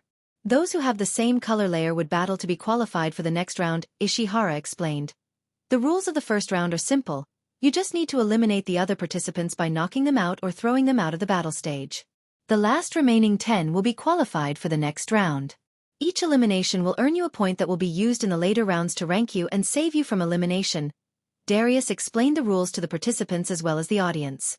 Those who attend the championship tournaments were familiar with the rules, yet the commentators would explain the rules for people like Michael who never witnessed a tournament before. And when the round begins, your arch energy will be blocked by the chakra above you, making you temporarily lose your cultivation power. As mentioned before, this round is designed to test your combat prowess without arch energy. You are also prohibited to take any kind of potions or pills during the battle. Taking alchemy drugs will result in disqualification and banned from participating in any tournaments that will take place in Elon in your future. Darius' words immediately caused a commotion among the participants as well as the crowd. Michael frowned after listening to Darius. He was expecting him to talk about the armor the participants were wearing, yet Darius didn't seem to have anything to talk about armors. He tried to sound like the committee wants the tournament to be fair, but there was nothing fair about battling a participant covered in unbreakable armor like Alex. Those who couldn't afford to wear armor such as Alex or Peters were clearly at disadvantage. Of course, Michael was not planning to raise his voice against this unfairness. As far as he was concerned, being born poor wasn't one's fault, but living and dying as one is. Michael could have easily bought or hired a dwarf to forge him an armor, but he chose not to because he had APD that could inject him with healing potions, strength enhancers, and the system. Wearing armor like Alex would certainly restrict his both hand-to-hand combat and sword skills. Now it's time for us to decide which group should battle first, and who is better to decide this other than His Majesty. Ishihara let out a sweet laugh as an orb of white light appeared from the chakra before floating towards the king. Your Majesty, please place your hand on the orb. Choosing a color among red, blue, green, and yellow under the gazes of thousands of people, the king gracefully placed his hand on the floating orb before him. In a few blinks of an eye, the white orb radiated bright blue light. Blue team it is. The rest of the participants, please return to your places and return to the stage when it's your turn. Among the participants who remained on the stage, Michael spotted 3 familiar faces. They were Evan, Victoria, and Sabrina. After realizing 3 celebrity disciples were going to fight each other, Michael got slightly interested in watching the battle. The remaining 25 disciples prepared themselves to fight. Some of them formed small groups of 3 quickly after murmuring among themselves, while Sabrina, Victoria, Evan, who had the utmost confidence in their abilities, remained alone without forming any sort of alliance with the others. The battle will begin after the 3 bells. Prepare yourselves, people, you're in for a ride. After seeing the overwhelming response to my last question about the release order, I have decided to go with MMGG format so the battles will not be interrupted and make you go crazy on the author. The following tournament chapters will be focused on Michael and filled with action you've been waiting for. If you like this chapter, please comment, send Power Stones. If you really like this chapter and my novel, consider sending me gifts, as it would motivate me to put out more chapters. Any criticism, feel free to bash me in the comments. Chapter 342, Sabrina. Sabrina. Sabrina. Sabrina. Evan, Victoria, Victoria, Victoria.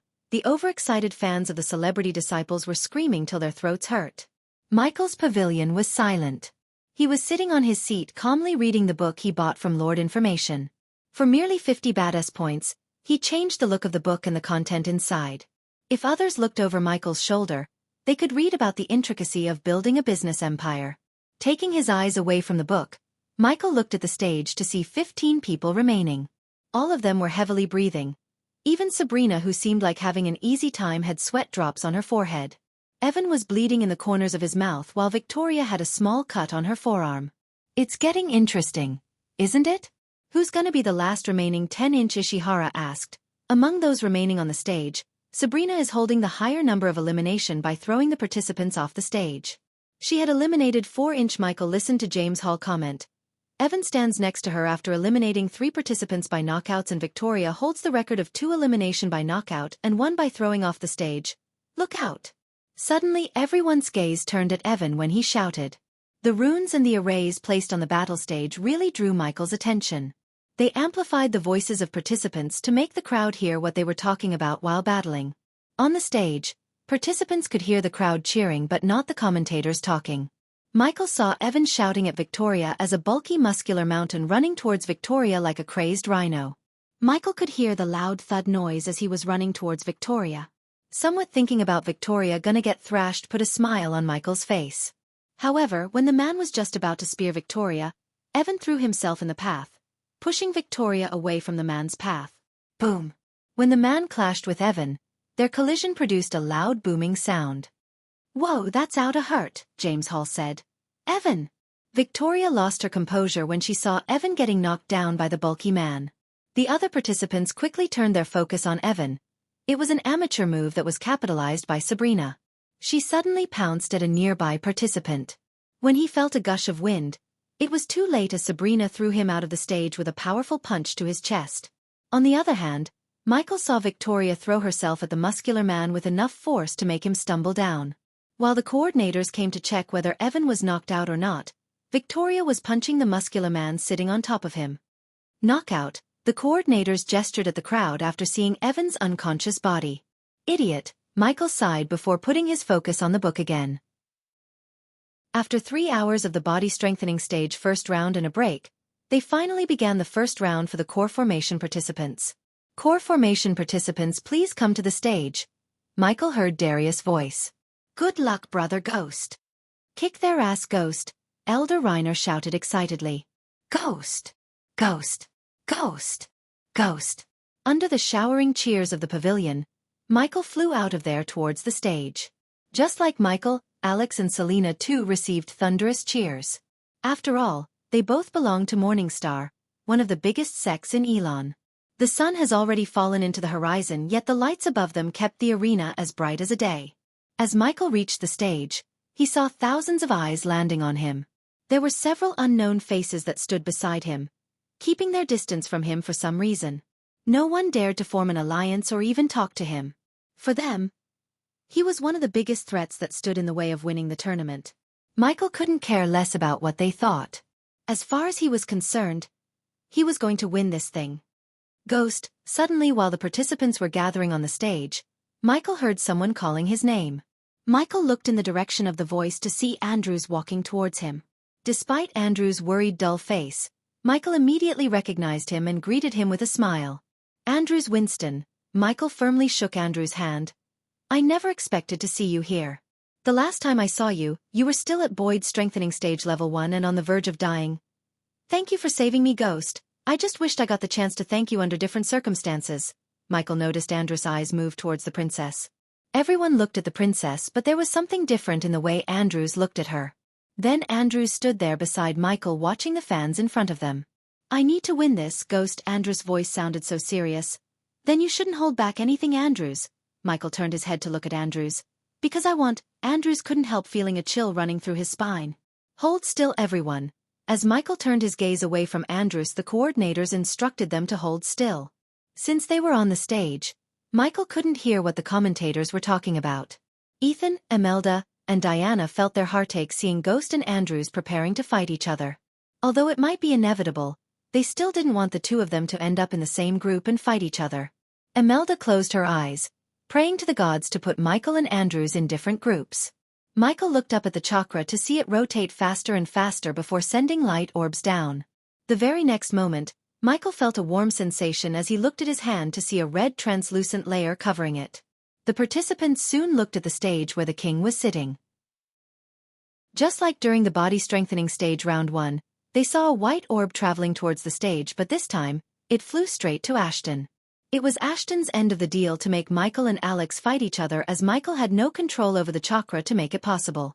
Hence, Ashton had to do something to put Alex with Michael. In a blink of an eye, the white orb of light turned red when Ashton touched the orb. Michael cracked his neck, preparing himself for the round. He looked around and saw Andrews had a blue light, Alex and Selena had a yellow light, while Peter and Paul had green light layers on them. Well, this is disappointing, Michael sighed inside. If a celebrity disciple ended up in the same group as him, he could have beat the hell out of them to earn even more badass points.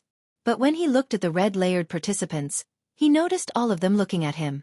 The green, yellow, and blue-layered participants can now leave the stage and enjoy the battle until your turn comes. Michael heard Ishihara's voice as the other participants started to leave the stage. Good luck, Ghost. Andrews was well-mannered enough to utter these words before leaving. Michael was walking to the center of the stage when he heard a cold female voice coming from behind. You will pay for everything. Michael didn't even need to turn back to recognize the person. It was a very familiar voice. Still, Michael turned back with a cold smile to see Selena and Alex looking at him. Oh, I am planning to. Michael knew what he said would have reached everyone's ears, but he didn't care because today, Alex will die. Michael didn't feel any pity for killing Jane, and he would certainly not feel any pity killing Alex. It seemed like fate wanted Michael to take away Selena's loved ones one by one. No weapons, only hand-to-hand combat, the coordinators reminded them before taking off into the sky. They floated several meters above in the sky, watching over the participants on the stage. Ghost! Ghost! Ghost! Ghost! The fans of Michael kept cheering as loud as they could. Their thunderous cheers reverberated the arena. For a moment, Michael closed his eyes, mentally blocking all the noises to put full focus on the battle before him. He felt a warm sensation running from his head to toe. He knew it was the runes scanning him for any potions or runes on his body to enhance his traits like strength or speed. The system made sure the APD wouldn't be detected by any scans. Waiting for the coordinator's signal to begin the battle, the participants surrounded Michael, forming a circle around Michael. In the VIP pavilion, Ethan leaned closer, seeing Ghost getting surrounded by the participants. "It is not fair," he said. "It makes sense for them to eliminate the highest threat first." Norvin, the golden Babaru, said while eating an apple casually. 1 versus 24, huh? Then everyone heard Michael's calm voice. Ethan didn't see a tiny bit of fear or worry on his face. On the contrary, Ghost remained in the center with a calm smile. "Guys and gals, we can either do this the easy way or the hard way," Michael said, looking at the youngsters before him. "You are in no position to say that." Ghost, Humph, a fully plated armor-wearing participant, snickered. He even covered his head with a metal helmet that looked like the helmet of Thor. Ignoring the youngster's words, Michael said, "The easy way, you 24 can fight among yourselves and eliminate 15 people yourselves." Ethan's eyes went wide hearing the words coming out of Ghost's mouth. If Ethan didn't know Ghost was his son, he would have said Ghost is the most arrogant guy he had ever seen. "I don't know if he's being serious or kidding," James Hall said. "You might be a genius, but at this moment, you're just like the rest of us." The youngster in armor took several steps towards Michael as the others followed him. Little by little, the circle of people was getting closer to Michael. "You clowns really think taking away my cultivation would make me you? Ha ha ha." Michael burst into cold laughter. "Get him!" Michael's words instantly made them snap as pouring petrol into a fire. They all rushed towards Michael in all directions. The first one to reach Michael was the armored youngster who trash-talked him. He threw his fist, aiming at Michael's face to knock him out with a single punch. However, Michael evaded the punch while grabbing another youngster by his leather shirt. In lightning-fast movements, Michael tore the leather shirt and sent him away into the crowd with a swift kick. His training with Gaia and the fighting technique gave him inhumane speed even without the arch energy. The armored youngster never expected Michael to move that fast. Before the guy could react, Michael tied his arms around his back using the leather shirt he had just torn off. No matter how much metal armor he wore, with his hands tied behind his back, the youngster posed no threat to Michael. When the crowd came too close, Michael grabbed the armored youngster by his neck and used him as a center pole, kicking the crowd in a circle like in the Matrix movie. If you like this chapter, please comment, send Power Stones. If you really like this chapter and my novel, consider sending me gifts, as it would motivate me to put out more chapters. Any criticism, feel free to bash me in the comments. Chapter 343. Everyone was stunned to see Michael fighting 24 participants at the same time. Since they decided to gang up on him, Michael didn't feel bad about using APD to lessen the pain and heal any internal wounds. After using the armored youngster as a pole for a couple of minutes, Michael lifted him up, deciding to use the youngster as a weapon. He swung the armored youngster in a circle, pushing the participants off balance. "It's time for some elimination." Finally, Michael got some distance from the participants. He said to himself, wiping off the blood from the corner of his mouth. Of course, he received several blows from the youngster. After all, 24 adrenaline-rushed youngsters ganged upon him from all directions. Several youngsters tried to pick themselves up from the ground while some remained, thinking whether to use this moment to eliminate unsuspecting participants or not. Either way, Michael had some time as he walked towards the armored youngster who was lying on the ground trying to rip off the leather shirt that tied his arms. "Arg, you bastard!" Seeing Michael walking towards him, the armored youngster frantically wiggled to get himself out of the bind. Next time, pick the easy way. Like the youngster was weighing nothing, Michael easily lifted him by the gap between the youngster's chin and chest. Puck. Arg, puck. Puck. Puck. Puck. Puck. Diana felt her sister squeezing her hand, looking at Ghost brutally beating the armor-wearing youngster. The big screens broadcasted the bloodied face of the younger and the blood oozing out of the youngster's face. His face turned into a bloody pulp of mess. Imelda couldn't get herself to look at the big screens. Even Ethan was shocked by the brutality Ghost was exhibiting. He never expected to be so brutal. Unlike Diana, he never saw his son go on a bloodthirsty rampage. What stunned Ethan more was the expressionless face of Ghost. He didn't even flinch when beating the life out of the youngster. "Coordinators, please hurry before he kills that poor boy," James Hall reminded the coordinators who were floating above the battle stage. The participants who were witnessing Michael's brutality felt a chill running through their spines. For a moment, They just remained still waiting for the coordinators to stop Ghost. Thad. However, before the coordinators could come to him, Michael threw the half-dead body of the youngster into a trio of participants who were watching the scene standing near the stage's edge. Thanks to Michael's hellish weight training with Gaia every evening, he had enough strength to throw the body with enough force to send the trio of unlucky participants staring at the scene. Such force, there's 4 elimination including a possible KO by death, Ishihara said. Ethan saw Ghost's bloodied face revealing a devilish smile. Some of the girls on the stage took several steps back in fear as the other participants decided it's better to fight others and eliminate them quickly before Ghost gets his hands on them and beats them to death. Let's dance. Michael snickered. He wanted to instill fear in everyone who is about to fight him in the tournament. By the looks of the youngsters in front of him, he had done a good job. But unlucky for others, this was just the beginning of Michael's brutality. Gaia and Vidora finally left the woods after killing the 3-headed crow. Due to the thick forest and Gaia's speed, they didn't bump into any more fire demons or beasts such as glass wraiths and 3-headed crows. After the surprising show of power, Iag and the other 2 heads fell asleep. They were peacefully sleeping in Gaia's side bag while she was running through the forest. After an hour of non-stop running, she eventually found herself in a chilling and quiet valley. The hills on either side were decadent with green foliage and new-sprung buds. The place was silent, not the calming one but an eerie one. The white fog covering the valley added an extra layer of creepiness to the valley. "Aya, where are we?" Iag asked, yawning and craning her head out of Gaia's bag. "Whoa, this place gives me creeps. There are probably some fire demons or something hiding here," Sarba said. "We are still at the edge of Fire Realm. The deeper we go, the more dangers we face," Gaia explained as Sarba nodded his head in agreement. After having spent some time here, Vidora understood how dangerous this place was. Since their arrival, they had bumped into 3 strange creatures: the fire demon, the glass wraith, and the 3-headed black crow. They might even bump into weirder and rarer creatures soon.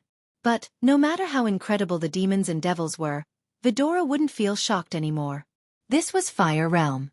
To any human cultivator, this place was just a deadly hell. It was a place of brutality, life-threatening scenarios, darkness, bloodshed, and slaughter, and in order to keep one's life here, the person could only rely on his own strength. Without incredible strength, the place could kill the person at any time. Gaia looked at the sky to see the dark clouds filling the sky. "It'll be dark soon. We need to find a safe place to stay the night." Gaia walked forward while looking around the hills to find a cave. "So are you going to talk about this awesome one's awesome powers or not?" Iag's voice was filled with pride and superiority. "We will after we find a cave and I break through to the core strengthening stage." Sarba's eyes went wide in surprise hearing Gaia. Compared to Iag, Sarba knew more about cultivation and this world because while Iag sleeps, Sarba would stay awake reading books or talking to Nightmare. He didn't know how much Kane knew because Kane was not a very talkative being like Iag. The fusion stage cultivators Femur Michael brought from the Nether Realm still had some energy left. Gaia planned to absorb it completely to break through to the core strengthening stage. Until coming here, she wanted to wait, strengthening her foundation before breaking through. However, her situation changed. She had to break through if she wanted to survive this place. Coupled with her battle experience, Michael's arrows, and her core strengthening stage cultivation, she could easily kill any core strengthening stage beasts under level 4. To kill anything between level 4 and level 7 would require a plan and strategy, but it wouldn't be impossible. Although she wouldn't be able to kill anything above level 7, she would be able to escape with a few minor wounds. "Damn it! Where do you have to steal my thunder?" Iag bit Gaia's forearm. "Well, talk about your newfound powers. I promise," Gaia promised with a serious expression. "There." Suddenly Sarba raised his voice as Gaia looked up in the hill to her right side to see a cave. Gaia made her way to the cave with a few leaps using her arch energy. Standing at the mouth of the cave, Gaia conjured an orb of fire to light the cave. The cave was neither too deep nor wide. Although the ground seemed wet and the roof had a purplish moth covering, the cave was clean and didn't seem to have anything living in it. Still, Gaia closed her eyes, spreading her perception around the cave just to make sure nothing was inside. "It's safe," Gaia said to Vidora before walking into the cave. Jade's shield. After entering the cave, she turned back, casting a spell. Soon, a translucent shield covered the entrance. "Unless it's a core strengthening stage beast, nothing can come in. It'll wake up in 7 hours." Gaia placed the side bag with Vidora in it aside her before retrieving the fusion stage femur from her space ring. The bone still had its glimmer but not as bright as when Michael gave her the first time. Don't fight with your brothers. Gaia flicked Ayag in the head before closing her eyes. Wait till I fully comprehend my powers. Aya growled as Sarba chuckled. After almost 5 hours, Gaia had leisurely absorbed 90% of the remaining energy in the femur. Her energy had increased by a lot and she was on the verge of breaking through to the core strengthening stage. Because of the energy fluctuations around her, some unwanted guests started to come towards the cave. Roar! Loud roars came from not far away. The thundering roars sounded out throughout the entire valley. After a few long moments, 2 massive creatures appeared not far away from the cave. They were 2 gigantic panthers. Each of them had a bot between 12 to 15 meters tall, which made them look like a small hill. Their looks and the arch energy they radiated would frighten most people within a snap of time. Both panthers looked identical. Gray stone fragments could be seen all over their bodies. On top of their heads, there was a long stone horn that glowed dimly. The eyes of these panthers were the same color as their stone, but they carried a fierce look. Fuck, something's coming in our direction. Ayag cursed out silently. Vidora had no idea about the twin greystone panthers. Beasts like these were rare to the outside world. This was not the case in ancient places like Fire Realm. Twin demon beasts like greystone panthers were incredibly vicious, their minds were linked, and once they entered a fight, they could achieve absolute perfect teamwork. The perfect team was not something that should be taken lightly because with their teamwork, the greystone panthers could hunt down bigger, meaner, and more powerful beasts than them. Roar! Despite the darkness, the panthers were able to see the cave in the hills. As soon as their eyes fell on the cave, they immediately started to walk towards the cave while roaring fiercely. If you like this chapter, please comment, send power stones. If you really like this chapter and my novel, consider sending me gifts as it would motivate me to put out more chapters. Any criticism, feel free to bash me in the comments. Chapter 344. Vidora felt the ground trembling as they heard the roars becoming louder and louder. The purplish moths covering the ceiling crumbled down on them with each roar. Dang it! How could we possibly kill whatever that's coming here? Sarba blurted out. We need to wake her up. Despite their situation, Kane still sounded calm, just like Michael. No, the only way we can survive this place is if she breaks through to the core strengthening stage. We must stall that thing and give her the time she needs. Ayag flapped their tiny wings to land before Gaia. How are we gonna do that? Talk that thing to death? Sarba snapped. Idiot, I have powers and if I do, you 2 meatheads must have some powers too. Her words indeed made sense to Sarba and Kane. Still it seemed like a bad time to rely on their unfound powers. Even if they could find out about their powers, there was no guarantee a body refining stage level 2 beast could survive a battle with anyone above body strengthening stage. The shield is still up. Let's hope whatever's coming towards us is not a core strengthening beast, Sarba said. Man, I miss Ghost. If he was here, we could have just stood on his shoulder and enjoyed him beating the hell out of everything. It was her stupid decision in emotion to leave him and you dragged us with her instead of convincing her not to leave him, Kane grunted after hearing Ayag. From the very beginning, he was against the idea of Gaia leaving Michael and venturing into such a dangerous place. Unfortunately, Sarba leaned with Ayag, so 2 out of 3 votes made Vidora accompany Gaia. There was nothing Kane could do. Ayag headbutt Kane hearing his disagreement. But in the next second, Ayag's eyes lit up, and she blinked with a cunning look in her eyes. Look, in case it's a core strengthening stage beast, we don't need to kill it. We can't, Sarba interjected only to get a vicious headbutt from Ayag. We just need to stall the beast until this half-snake wakes up from her cultivation. Ayag looked at both Kane and Sarba for their approval. Since getting out of here without Gaia is impossible and you won't let us wake her up, it seems we have no other choice but. Hope your plan would work. What do you think, Kane? Sarba asked Kane. We can stall the beast all right. If what Nightmare said was true, the core strengthening beast would possess the intellectual prowess of humans. And the sight of us, a new species, would make the beast curious and re-evaluate or form up a new plan to deal with us. It might take time to gauge our strengths and weaknesses. If I saw a new species in front of me, that's what I would do. Kane's words somehow reassured both Ayag and Sarba. With his approval, Ayag closed her eyes, trying to figure out how she managed to let out the sonic cry. After having inherited Michael's personality and observing Gaia and Ghost for so long, Kane had learned a lot of crafty actions, and he had gained a lot of combat experience. Thud, thud, thud. As the seconds passed by, The ground trembled more and more violently.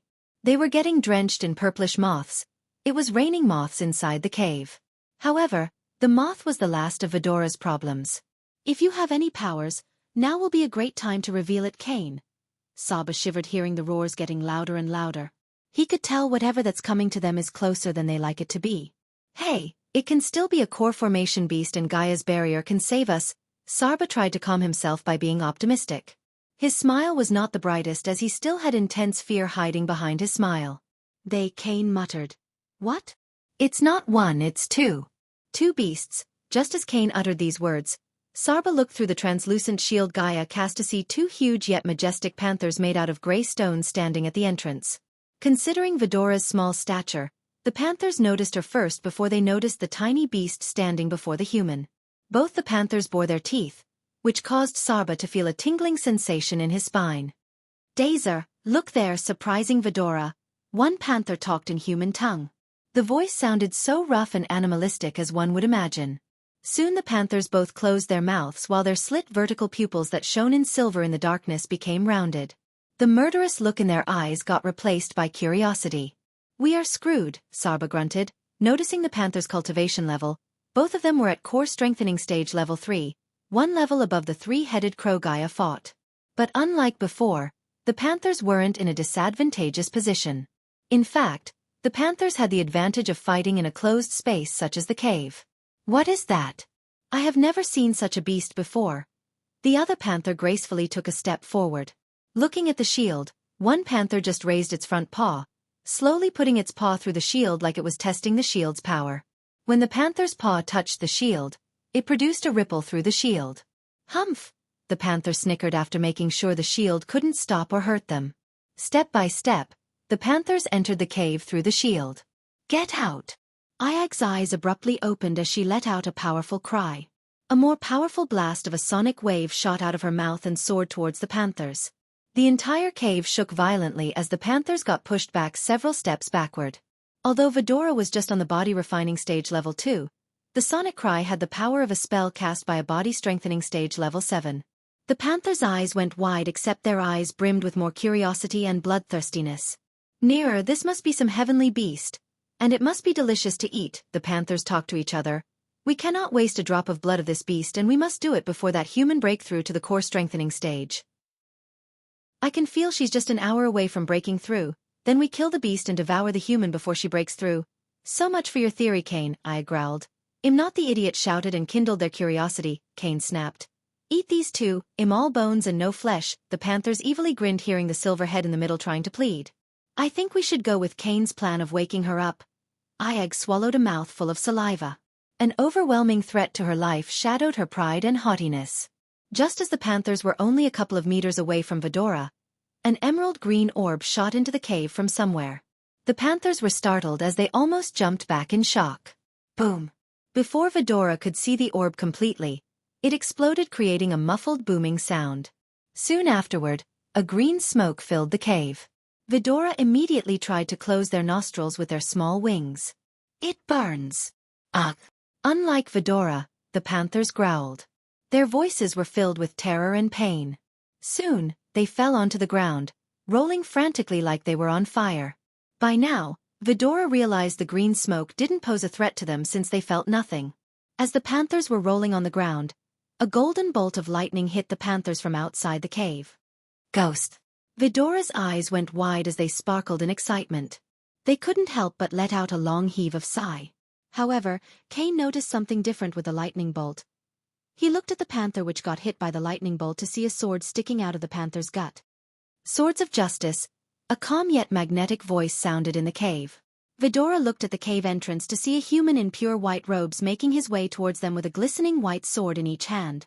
For a moment, Vidora thought it was Ghost because the images of Ghost flashed across their eyes when they saw the youngster.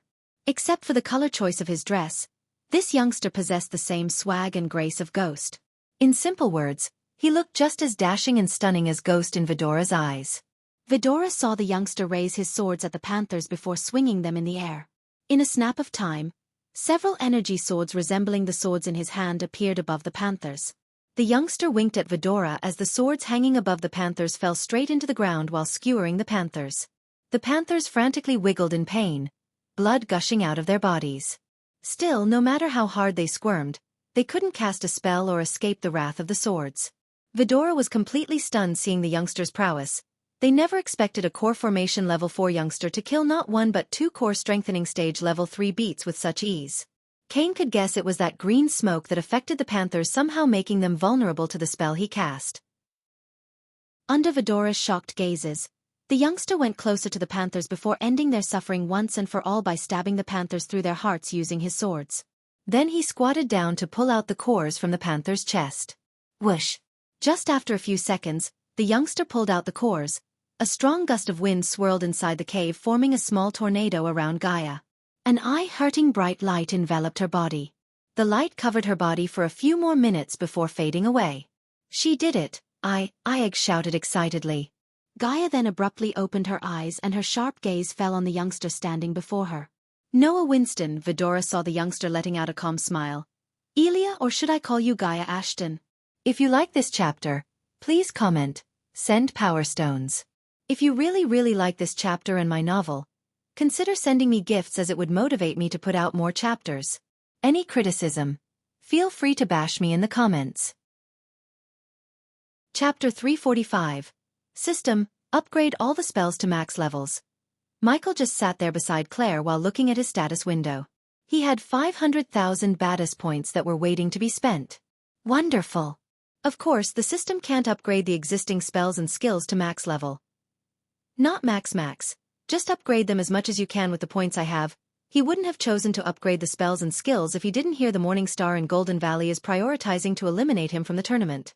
With his current self, fighting several disciples who were above the core formation level 5 without using his full Lucifer form was not a fight he could win. Instead of strategizing to deal with each and every celebrity disciple like Alex or Selena, Michael decided to go with the ultimate plan, power triumphing over everything. Upgrading the spells and skills to the max level would make the tournament boring and easy host. You'd be invincible among core formation stage warriors. That's a bad thing, how? Just saying. Now what spells and skills do you want me to upgrade first? Responsive Shield, Ignitia, Lightning Dash. Upgrade them in the same order. Wonderful. You'll be temporarily thrown out of the system's interface and feel a tingling pain in your brain. What? Michael was stunned to hear the system.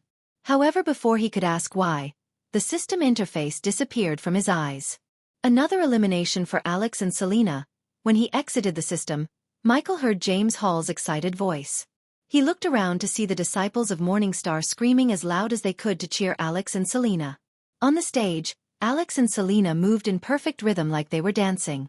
Every time they got closer to an unlucky participant, either Selena knocked out the participant with a single punch to the side of the jaw or Alex threw out the participant like the participant was a sack of cotton. They are really making the round one look easy, Ishihara said, in the big mirror. Michael saw Alex look in his direction for a moment before Spartan kicked one participant off the stage. Arg! Abruptly a muffled cry escaped Michael's mouth when he suddenly felt an excruciating pain in his head. Son of a b dash. He almost cursed the system out loud. The damn system told him he would feel a tingling pain, but what he felt was not tingling. It felt like someone stabbing his brain with a rusty nail. Brother, did you say something? Cindy asked with a concerned look on her face. No, arg yet again, he grunted. This time, Claire turned her head. Excuse me, before he could blurt out another cry of pain, Michael stood up and left his seat. Fuck you, system. On his way to the hall below the arena where some disciples and mentors were strategizing away from the eyes of the people, he cursed the system. He climbed down the stairs fighting the pain with all his might. Many disciples from the small sects greeted him, but he completely ignored them. He hoped the strategizing hall would have less crowd than these stairs. Fortunately, he had APD to inject him with healing potions that somewhat lessened the pain.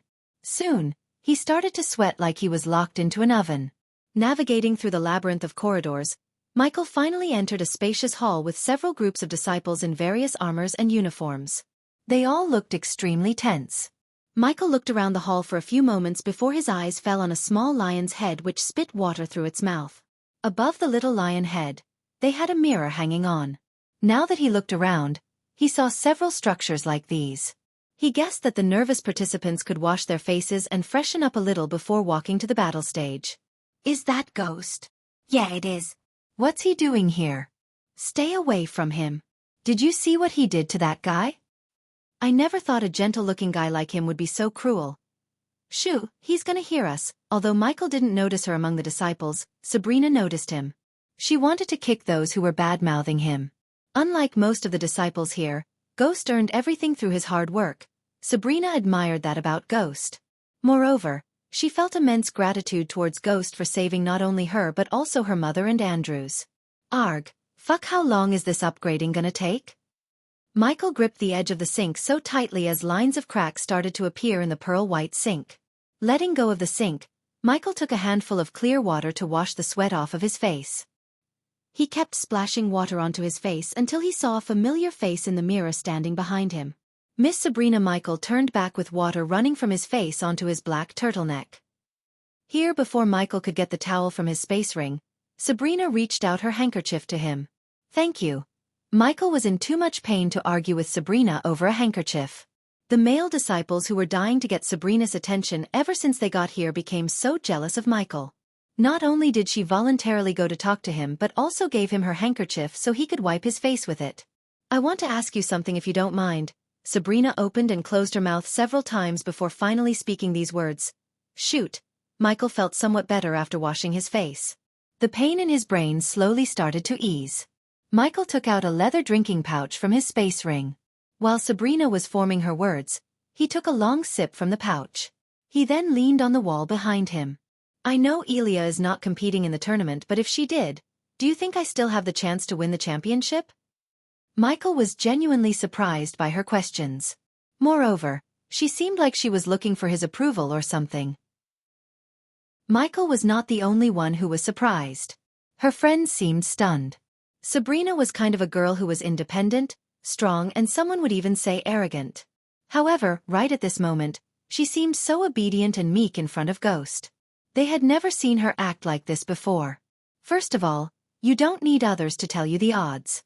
Second, Elia is my girlfriend, so my judgment will be biased. Third, you're good. You even have the chance to win this thing, but if Elia was here, that championship would have belonged to her. Many raised their brows hearing Michael's words. Some even expected Sabrina to get mad, except her face split into a wide grin. Thank you for being honest with me. Anytime, Miss Sabrina. Michael took another sip of water. And please call me Sabi. Michael didn't say anything but handed over the handkerchief back to her before leaving the hall. She stared at Michael's figure disappearing around the corner. Just a few moments after Michael left the hall, Andrews came to her side. What did you ask him? Andrews was afraid she discussed something related to him. I asked him the same question I asked Noah. Do you think I still have the chance to win the championship if Elia competed in the tournament with me? Oh, Andrews felt stunned and relieved at the same time. Noah said I will win the tournament no matter who is in the tournament. I knew he was lying, so I won't feel discouraged. Yeah, he's your brother. He's supposed to motivate you, Andrews said to see Sabrina reveal a gentle smile. What did Ghost say? He said I don't need others to tell me the odds, and because Elia is his girlfriend, his judgment would be biased. She paused for a moment. And Elia would have won the championship if she was here, Andrews frowned. Unlike Noah, Andrews didn't know what Elia was capable of. As far as he believed, Sabrina would win the body strengthening stage championship without a doubt. You guys always pampered me because I'm family. It was refreshing to see someone telling me the truth without sugarcoating it for me. Andrews saw the smile on her face getting brighter as she clenched the handkerchief tightly against her chest. What are you getting at? I don't know. He was like a brother I never got. The bond of siblings ran deep and strong in the Hunt family. Sabrina had the same Hunt family gene in her body. Hence she deep down felt a connection with Ghost. Somehow Ghost reminded of Noah despite their contrasting personalities. Sabrina couldn't shake the feeling of familiarity with Ghost. Because of that, after the tournament, she wanted to find out about Ghost's origins through her sister Rowena. If anyone could find out about Ghost's parents or his past, it would be the Holy Maiden of Skyhall, her sister. Meanwhile, Ghost returned to his seat freshened up. The pain in his brain was still there, but it was way less than before. Congratulations, the spell-responsive shield has been upgraded to level 8. Host is now completely immune to any spell attacks of a core formation stage warrior. Warning, legendary spells cast by a core formation level can still do some damage. Finally, Michael let out a grin. Resting his head on his hand, he looked at the blue-haired youngster on the same stage as Ashton. I'm gonna destroy your precious little Thuxia brick by brick. Before you get mad at me for not releasing a Gaia chapter that might be interesting than the tournament to some of you, let me tell you this, the will feature the long-awaited battle, Ghost vs. Alex. If you like this chapter, please comment, send Power Stones. If you really like this chapter and my novel, consider sending me gifts as it would motivate me to put out more chapters. Any criticism, feel free to bash me in the comments. Chapter 346. Now the tournament committee will provide our audience with revitalizing pills, Ishihara said. After taking this pill, you will feel rested and refreshed. There were several complaints about fights in inns and taverns between youngsters. The people heard James Hall. Can you believe 2 noble families went extinct because the youngsters and their families couldn't wait until the chairs became available? James Hall sighed. Unfortunately, it happens all over the world. The family power clouds many youngsters' minds, so they pick fights with the wrong people. There are many rogue cultivators in this world who are stronger than strongest families in some kingdoms. Michael continued to listen to the commentators blabber about the young masters and how they got their asses kicked and families destroyed. Meanwhile, the coordinators flew around the arena sending small emerald-colored round pills to the audience. Everyone, including the cultivators, got a pill. Claire helped Cindy swallow the pill. The very next moment Condi swallowed the pill. The dark circles formed under her eyes due to lack of sleep faded away. Her face lit up like someone put a candle inside her mind. With newfound energy, Cindy started to clap her hands joyfully. In a couple of minutes, the entire arena erupted in cheers as they did at the beginning of the tournament. In a few more minutes, we will begin the second round of the Body Strengthening Stage Championship.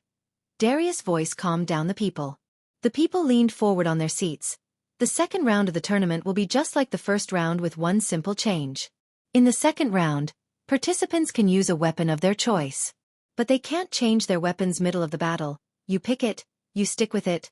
Can this weapon have runes? Ishihara asked Darius. The committee had a long talk about runes but ultimately decided not to let the participants take rune-placed weapons. If it was before, Michael would have been worried about weapons with runes. After upgrading spells and skills, unless a participant had a legendary weapon or used a legendary spell, Michael would be invincible among the core formation warriors. Remind me when my turn comes. Unlike the rest, Michael leaned back on his chair. He took out the book he bought from Lord Information and started to read it. The 40 participants who qualified for the second round will be divided into 4 groups of 10. Among the 10, each of them will fight another participant in their group. It'll be one-on-one battle. James Hall described the format of the second round. How does the elimination process work? Ishihara asked. A participant must make his or her opponent surrender or knock out to win the battle. Remember that the part of a battle experience is knowing when to back down. Many famous cultivators had surrendered in their life to live to fight another day. There is no shame in surrendering. Michael knew Darius' words were true, yet he doubted these thick-headed young masters and young misses would choose to surrender. Many of them would rather die than surrender. For them, surrendering was a shame. Yes, surrendering might just save your life because coordinators can't always swoop down and save you in time, James Hall said. If death were to occur, the families and sects are prohibited to harm the participant in any way. If any harm is to fall on the participant by the victim's family or sect, the Guardian Guild will take it as an action against them and come at you with full force. When everyone thought Darius couldn't sound any more serious, he proved them wrong. Michael was glad to hear Darius. This way he wouldn't worry about getting chased by the Fisher family after he kills Alex. Of course, he knew they might try to harm by other means. Nonetheless, Michael had to kill Alex. It was Alex who pushed Michael to this point by putting a contract on his head. Also, after spending some time with Lord Information, Michael began to grasp how the Grim Reapers operate. Unlike he initially thought, Grim Reapers wouldn't kill anyone for money. They were picking targets with weak or no power backing them. The Grim Reapers were like a hybrid of assassins and politicians.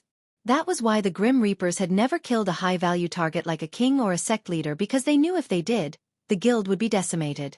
Out-honored guests and the judges would decide who faces who. Now let's begin. 4 hours passed in a blink of an eye. Currently, the audience was relatively less cheery looking at the battle stage. On the stage, a man wearing silver knight armor was mopping the floor with a youngster in brown leather armor. Why aren't you surrendering? Everyone heard the youngster in knight armor grunting.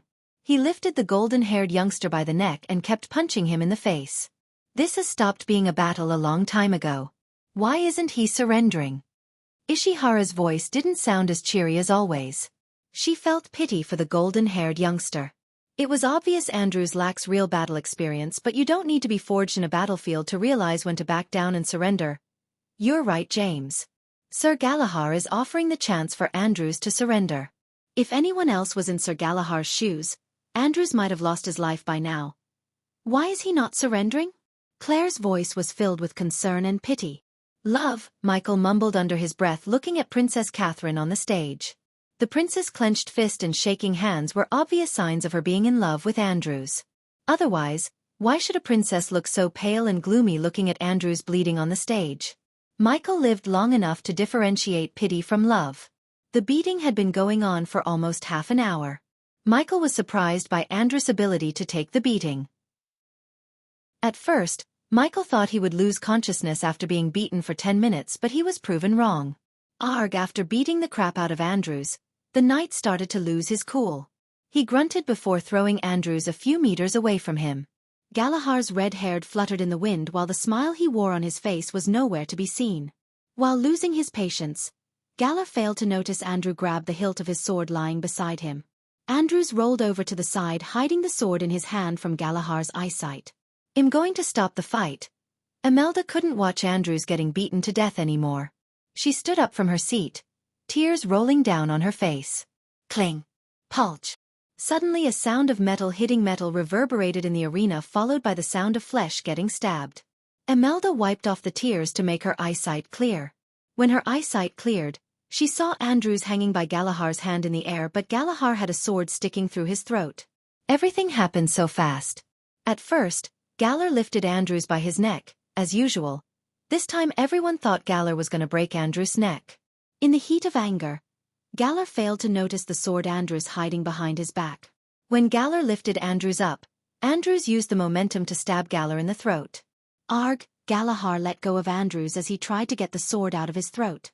However, the sword was too deep, and before he could muster enough strength to pull out the sword, Galahar's body gave up on him. He fell to the ground while blood gushed out of the throat. In a few moments, Galahar stopped moving once and for all. The coordinators landed on the battle stage. It was too late though. After checking for a pulse, the coordinators shook their heads. Dead. Andrews Winston wins. The crowd erupted into cheers the moment the coordinators announced. Many were still in shock, slowly letting the fact that Andrews, who was barely alive, was able to defeat a knight. Even Michael couldn't help giving a nod of approval at Andrews. Give him a healing potion. Princess Catherine's sudden shout stunned everyone. But most of them thought it was a princess' gentle heart that made her care for Andrews.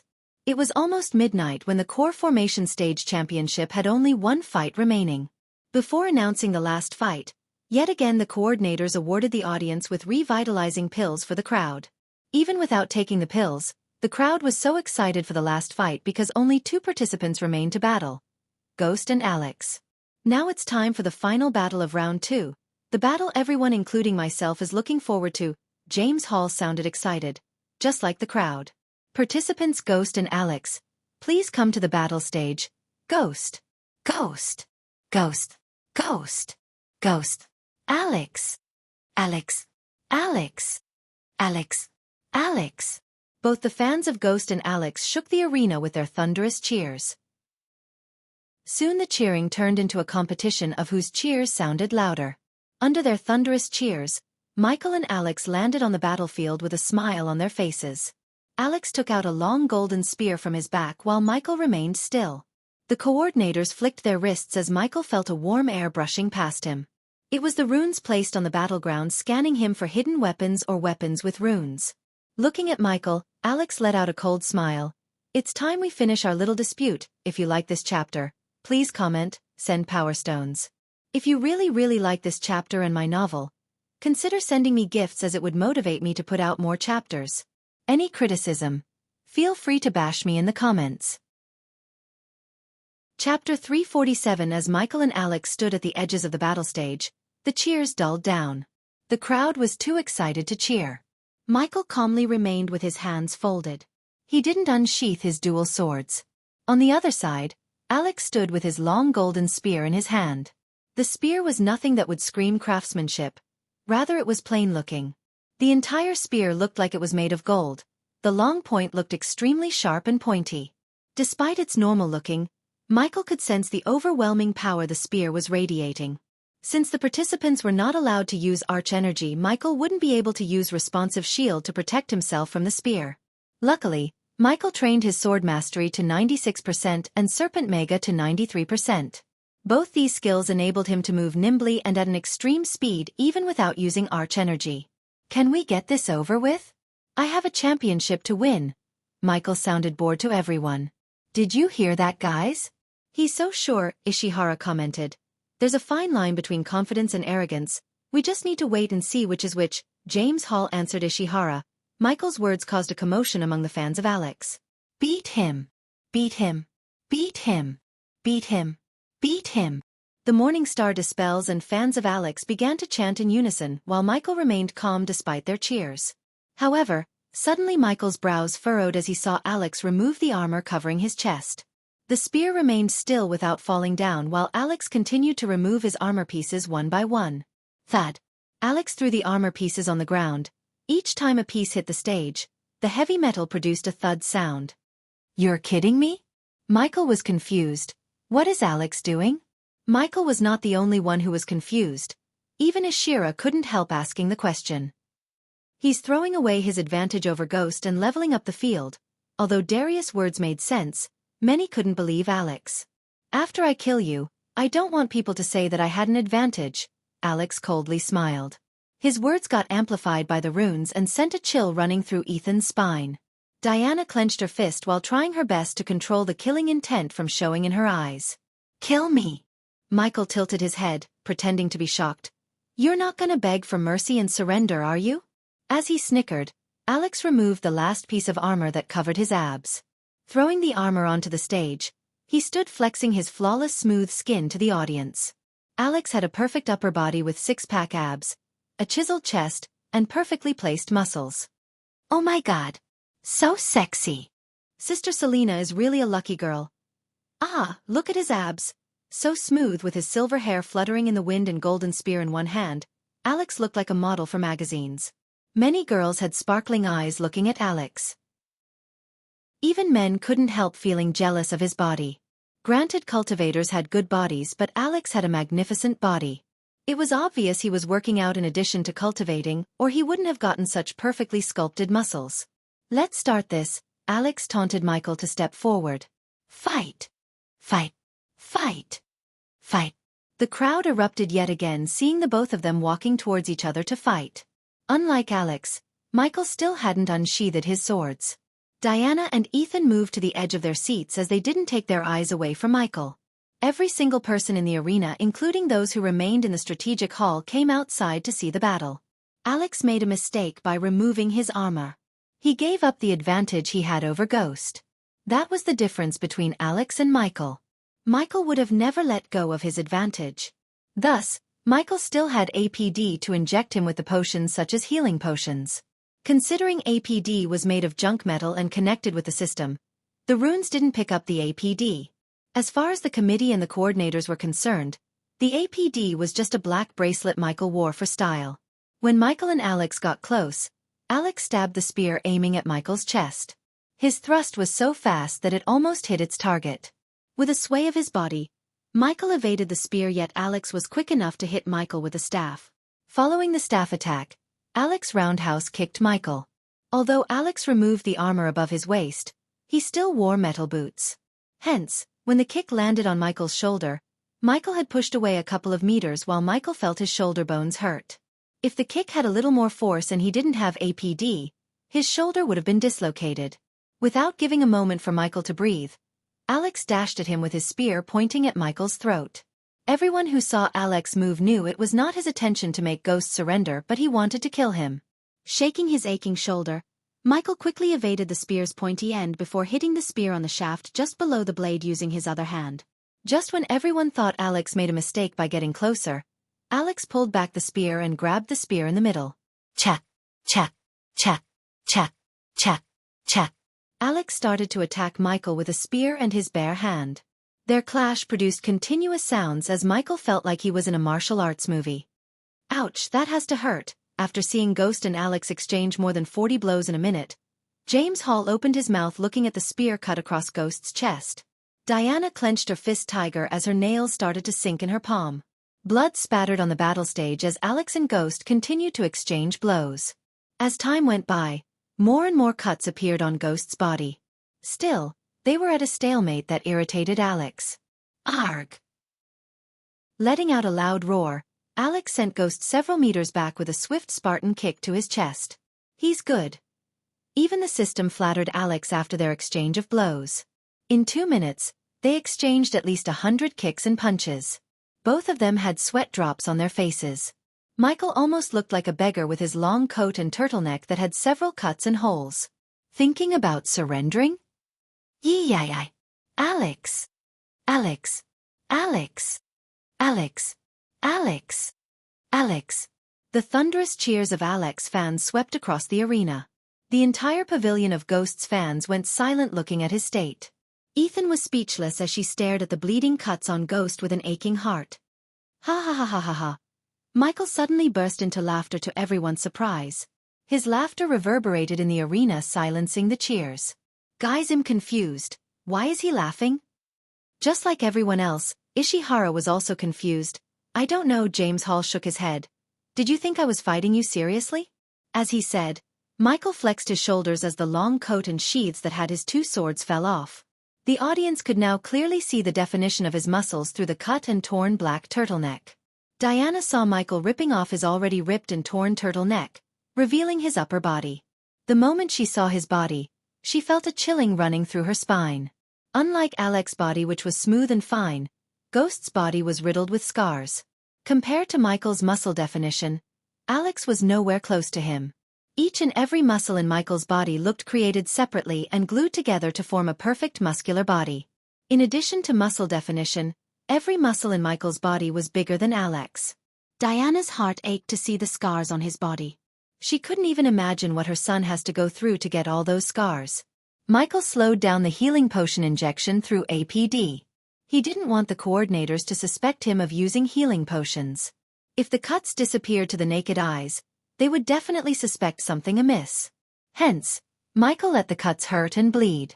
The cuts weren't deep enough to mortally wound Michael, yet they were deep enough to make him bleed. Coupled with the blood and the scars, his body attracted all the gazes like a super magnet. The girls who had sparkles in their eyes when they saw Alex's body had flames of passion and desire in their eyes looking at Michael. If Alex was hot like fire, Michael was hot like lava that melted the young girls' hearts. Ding! Congratulations to the host for successfully being a badass. The reward is 4,000 badass points. Ding! Congratulations to the host for successfully being a badass. The reward is 3,000 badass points. The notification sound went crazy inside his head. After upgrading his spells and skill, he had 50,000 points remaining, but at the moment, the points were flying past the mark of 150,000 and didn't seem to slow down. I was just playing with a kid who has a spear. As Ghost spoke these words, Alex's smile froze on his face.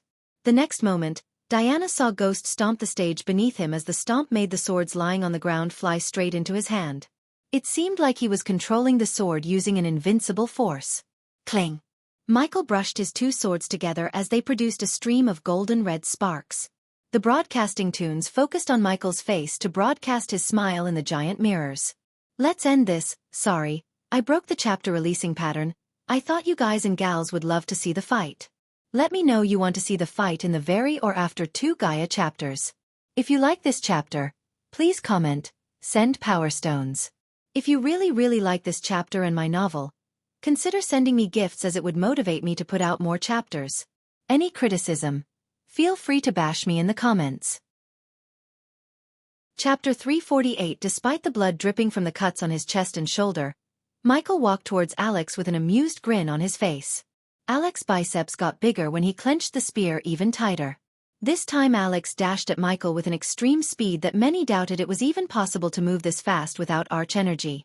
From the beginning of the tournament, the arena never went silent, but at this moment, not a single sound could be heard in the arena. Even the commenters remained silent. All of the eyes were glued to Alex and Michael. It was the most anticipated scene that even made Norvin drop his fruit and stare at the fight. Just when the spear was a few inches away from Ghost's throat, He simply evaded the spear. However, he did not only evade at even greater speed but also knocked Alex on the head using the sword's hilt. Too slow, Michael snickered, making Alex immediately swing his spear. Yet again, the people saw Ghost evade the spear without breaking a sweat. This time Michael smacked Alex on the back with his sword's surface. Before even Alex could react to the first smack, he received another smack. The force of the smacks formed 2 red lines on Alex's flawless smooth fair skin. Michael was standing behind Alex, so Alex tried to hit Michael in the gut with the butt of the spear. He pulled the spear closer quickly. Ting! No matter how fast Alex moved, Michael simply swatted the spear with the flick of his sword. The clash between Michael's sword and Alex's spear produced sparks with a loud ting noise. Surrender now, Alex, Michael snickered before smacking Alex right on his face with his 2 swords. Alex was losing his cool because no matter how fast he moved, Ghost moved faster. The crowd was completely stunned by Ghost's speed. People who knew about swordsmanship were stunned by the level of sword mastery Michael was exhibiting. Especially the sword master of Aragoth. Darius was speechless. In his 70 years of training, he couldn't even come closer to the talent Ghost possessed in swords. Each of Ghost's moves seemed simple and elegant, yet only people like Darius understood how difficult it was to do what he was doing. Unlike many commoners were thinking, a sword was not the most powerful blade weapon, it was the spear. Spear was far superior to sword, yet Ghost's mastery over the sword completely overshadowed Alex's spearmanship. It would take decades of hard work to master one-handed sword skills, except Ghost was only 21 years old and he seemed to have mastered dual wielding. If Darius wasn't older than Ghost and didn't have pride and ego, he would have asked Ghost to take him as his disciple. Coupled with the fact he couldn't even touch Ghost, his words made Alex mad. I am giving you a chance, Alex. Thup. Thup. Thup. Alex missed each swing of his spear but kept receiving smacks from Ghost's swords. Diana knew she had no right whatsoever to feel proud of her son, yet she did. To Ethan, every single move Ghost did remind himself of Harriet. He's our son all right. A tiny teardrop formed in the corner of Ethan's eyes. Watching Ghost toying with Alex, Selena clenched her fist as veins on her forehead started to bulge out. Her entire body shivered in fury. Son of Thup. This time Ghost smacked Alex right on his mouth. Alex's anger exploded as he swung the spear in a crescent shape only to miss Michael completely. Alex misjudged the athleticism of Ghost. When he swung the spear, Ghost just bent his back like his spine was made of rubber to evade the spear completely. The spear could only brush past Ghost's nose. Diddle diddle, Ethan felt a chill running through his spine when he heard these words escape Ghost's mouth. Harriet Hunt aka Diana used to recite a rhyme before she went for the kill. He's gonna kill him, Claire's eyes went wide. She knew about Ghost's habit of reciting the small rhyme before killing someone. We are so. Alex saw Ghost's smile disappear from his face as he dashed at him. Alex tried to defend himself using his spear but ultimately failed because of Ghost's lightning speed. In a blink of an eye, Michael closed the gap between him and Alex. Little. No. Selena screamed standing on the Morningstar Pavilion. The moment the word little, Alex felt an excruciating pain in his heart and throat. The very next moment, the pain multiplied by several folds as Alex felt the grip he had on his spear loosen. He lost all of his strength. Arg, Alex blurted out, mouth full of blood. Under everyone's shocked gazes, Michael lifted Alex from the ground like skewered meat. The spear fell on the ground while Alex's blood oozed on Michael, bathing him in blood. Michael immediately twisted both the swords, leaving no chance for the coordinators to save Alex. Still, Michael didn't rely on this as he withdrew the sword that stabbed through Alex's throat. When he withdrew the sword, hot blood gushed out.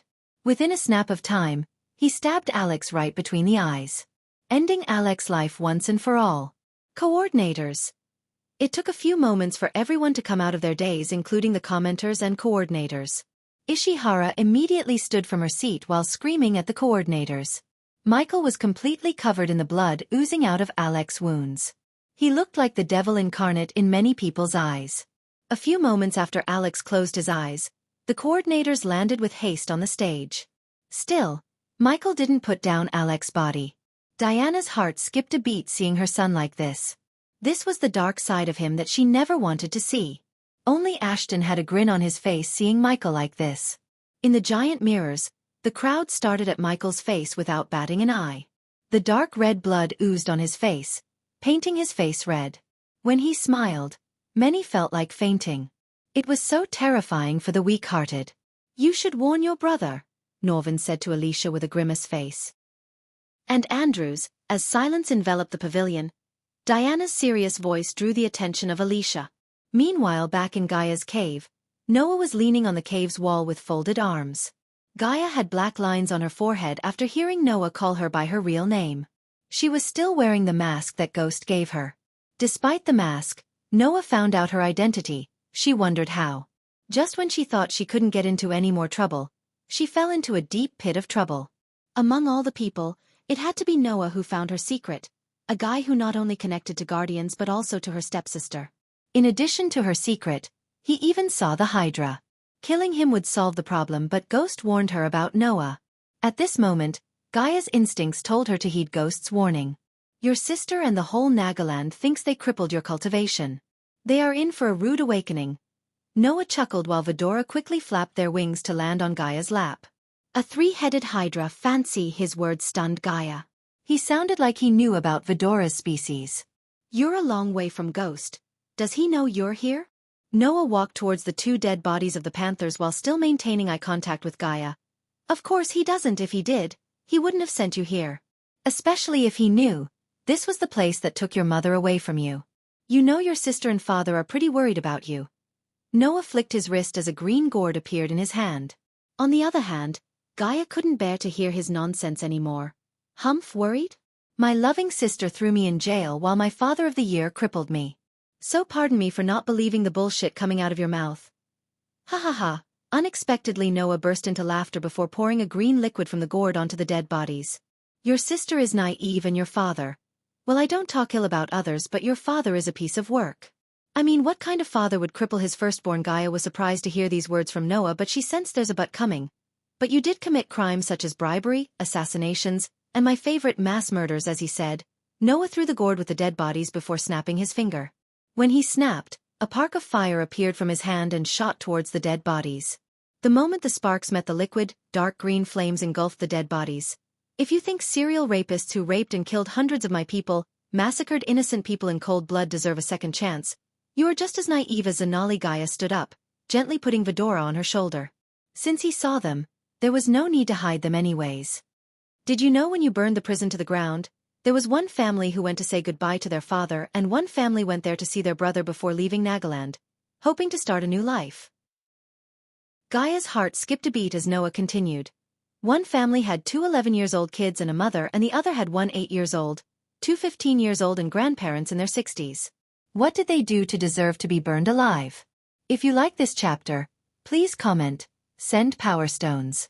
If you really like this chapter and my novel, consider sending me gifts, as it would motivate me to put out more chapters.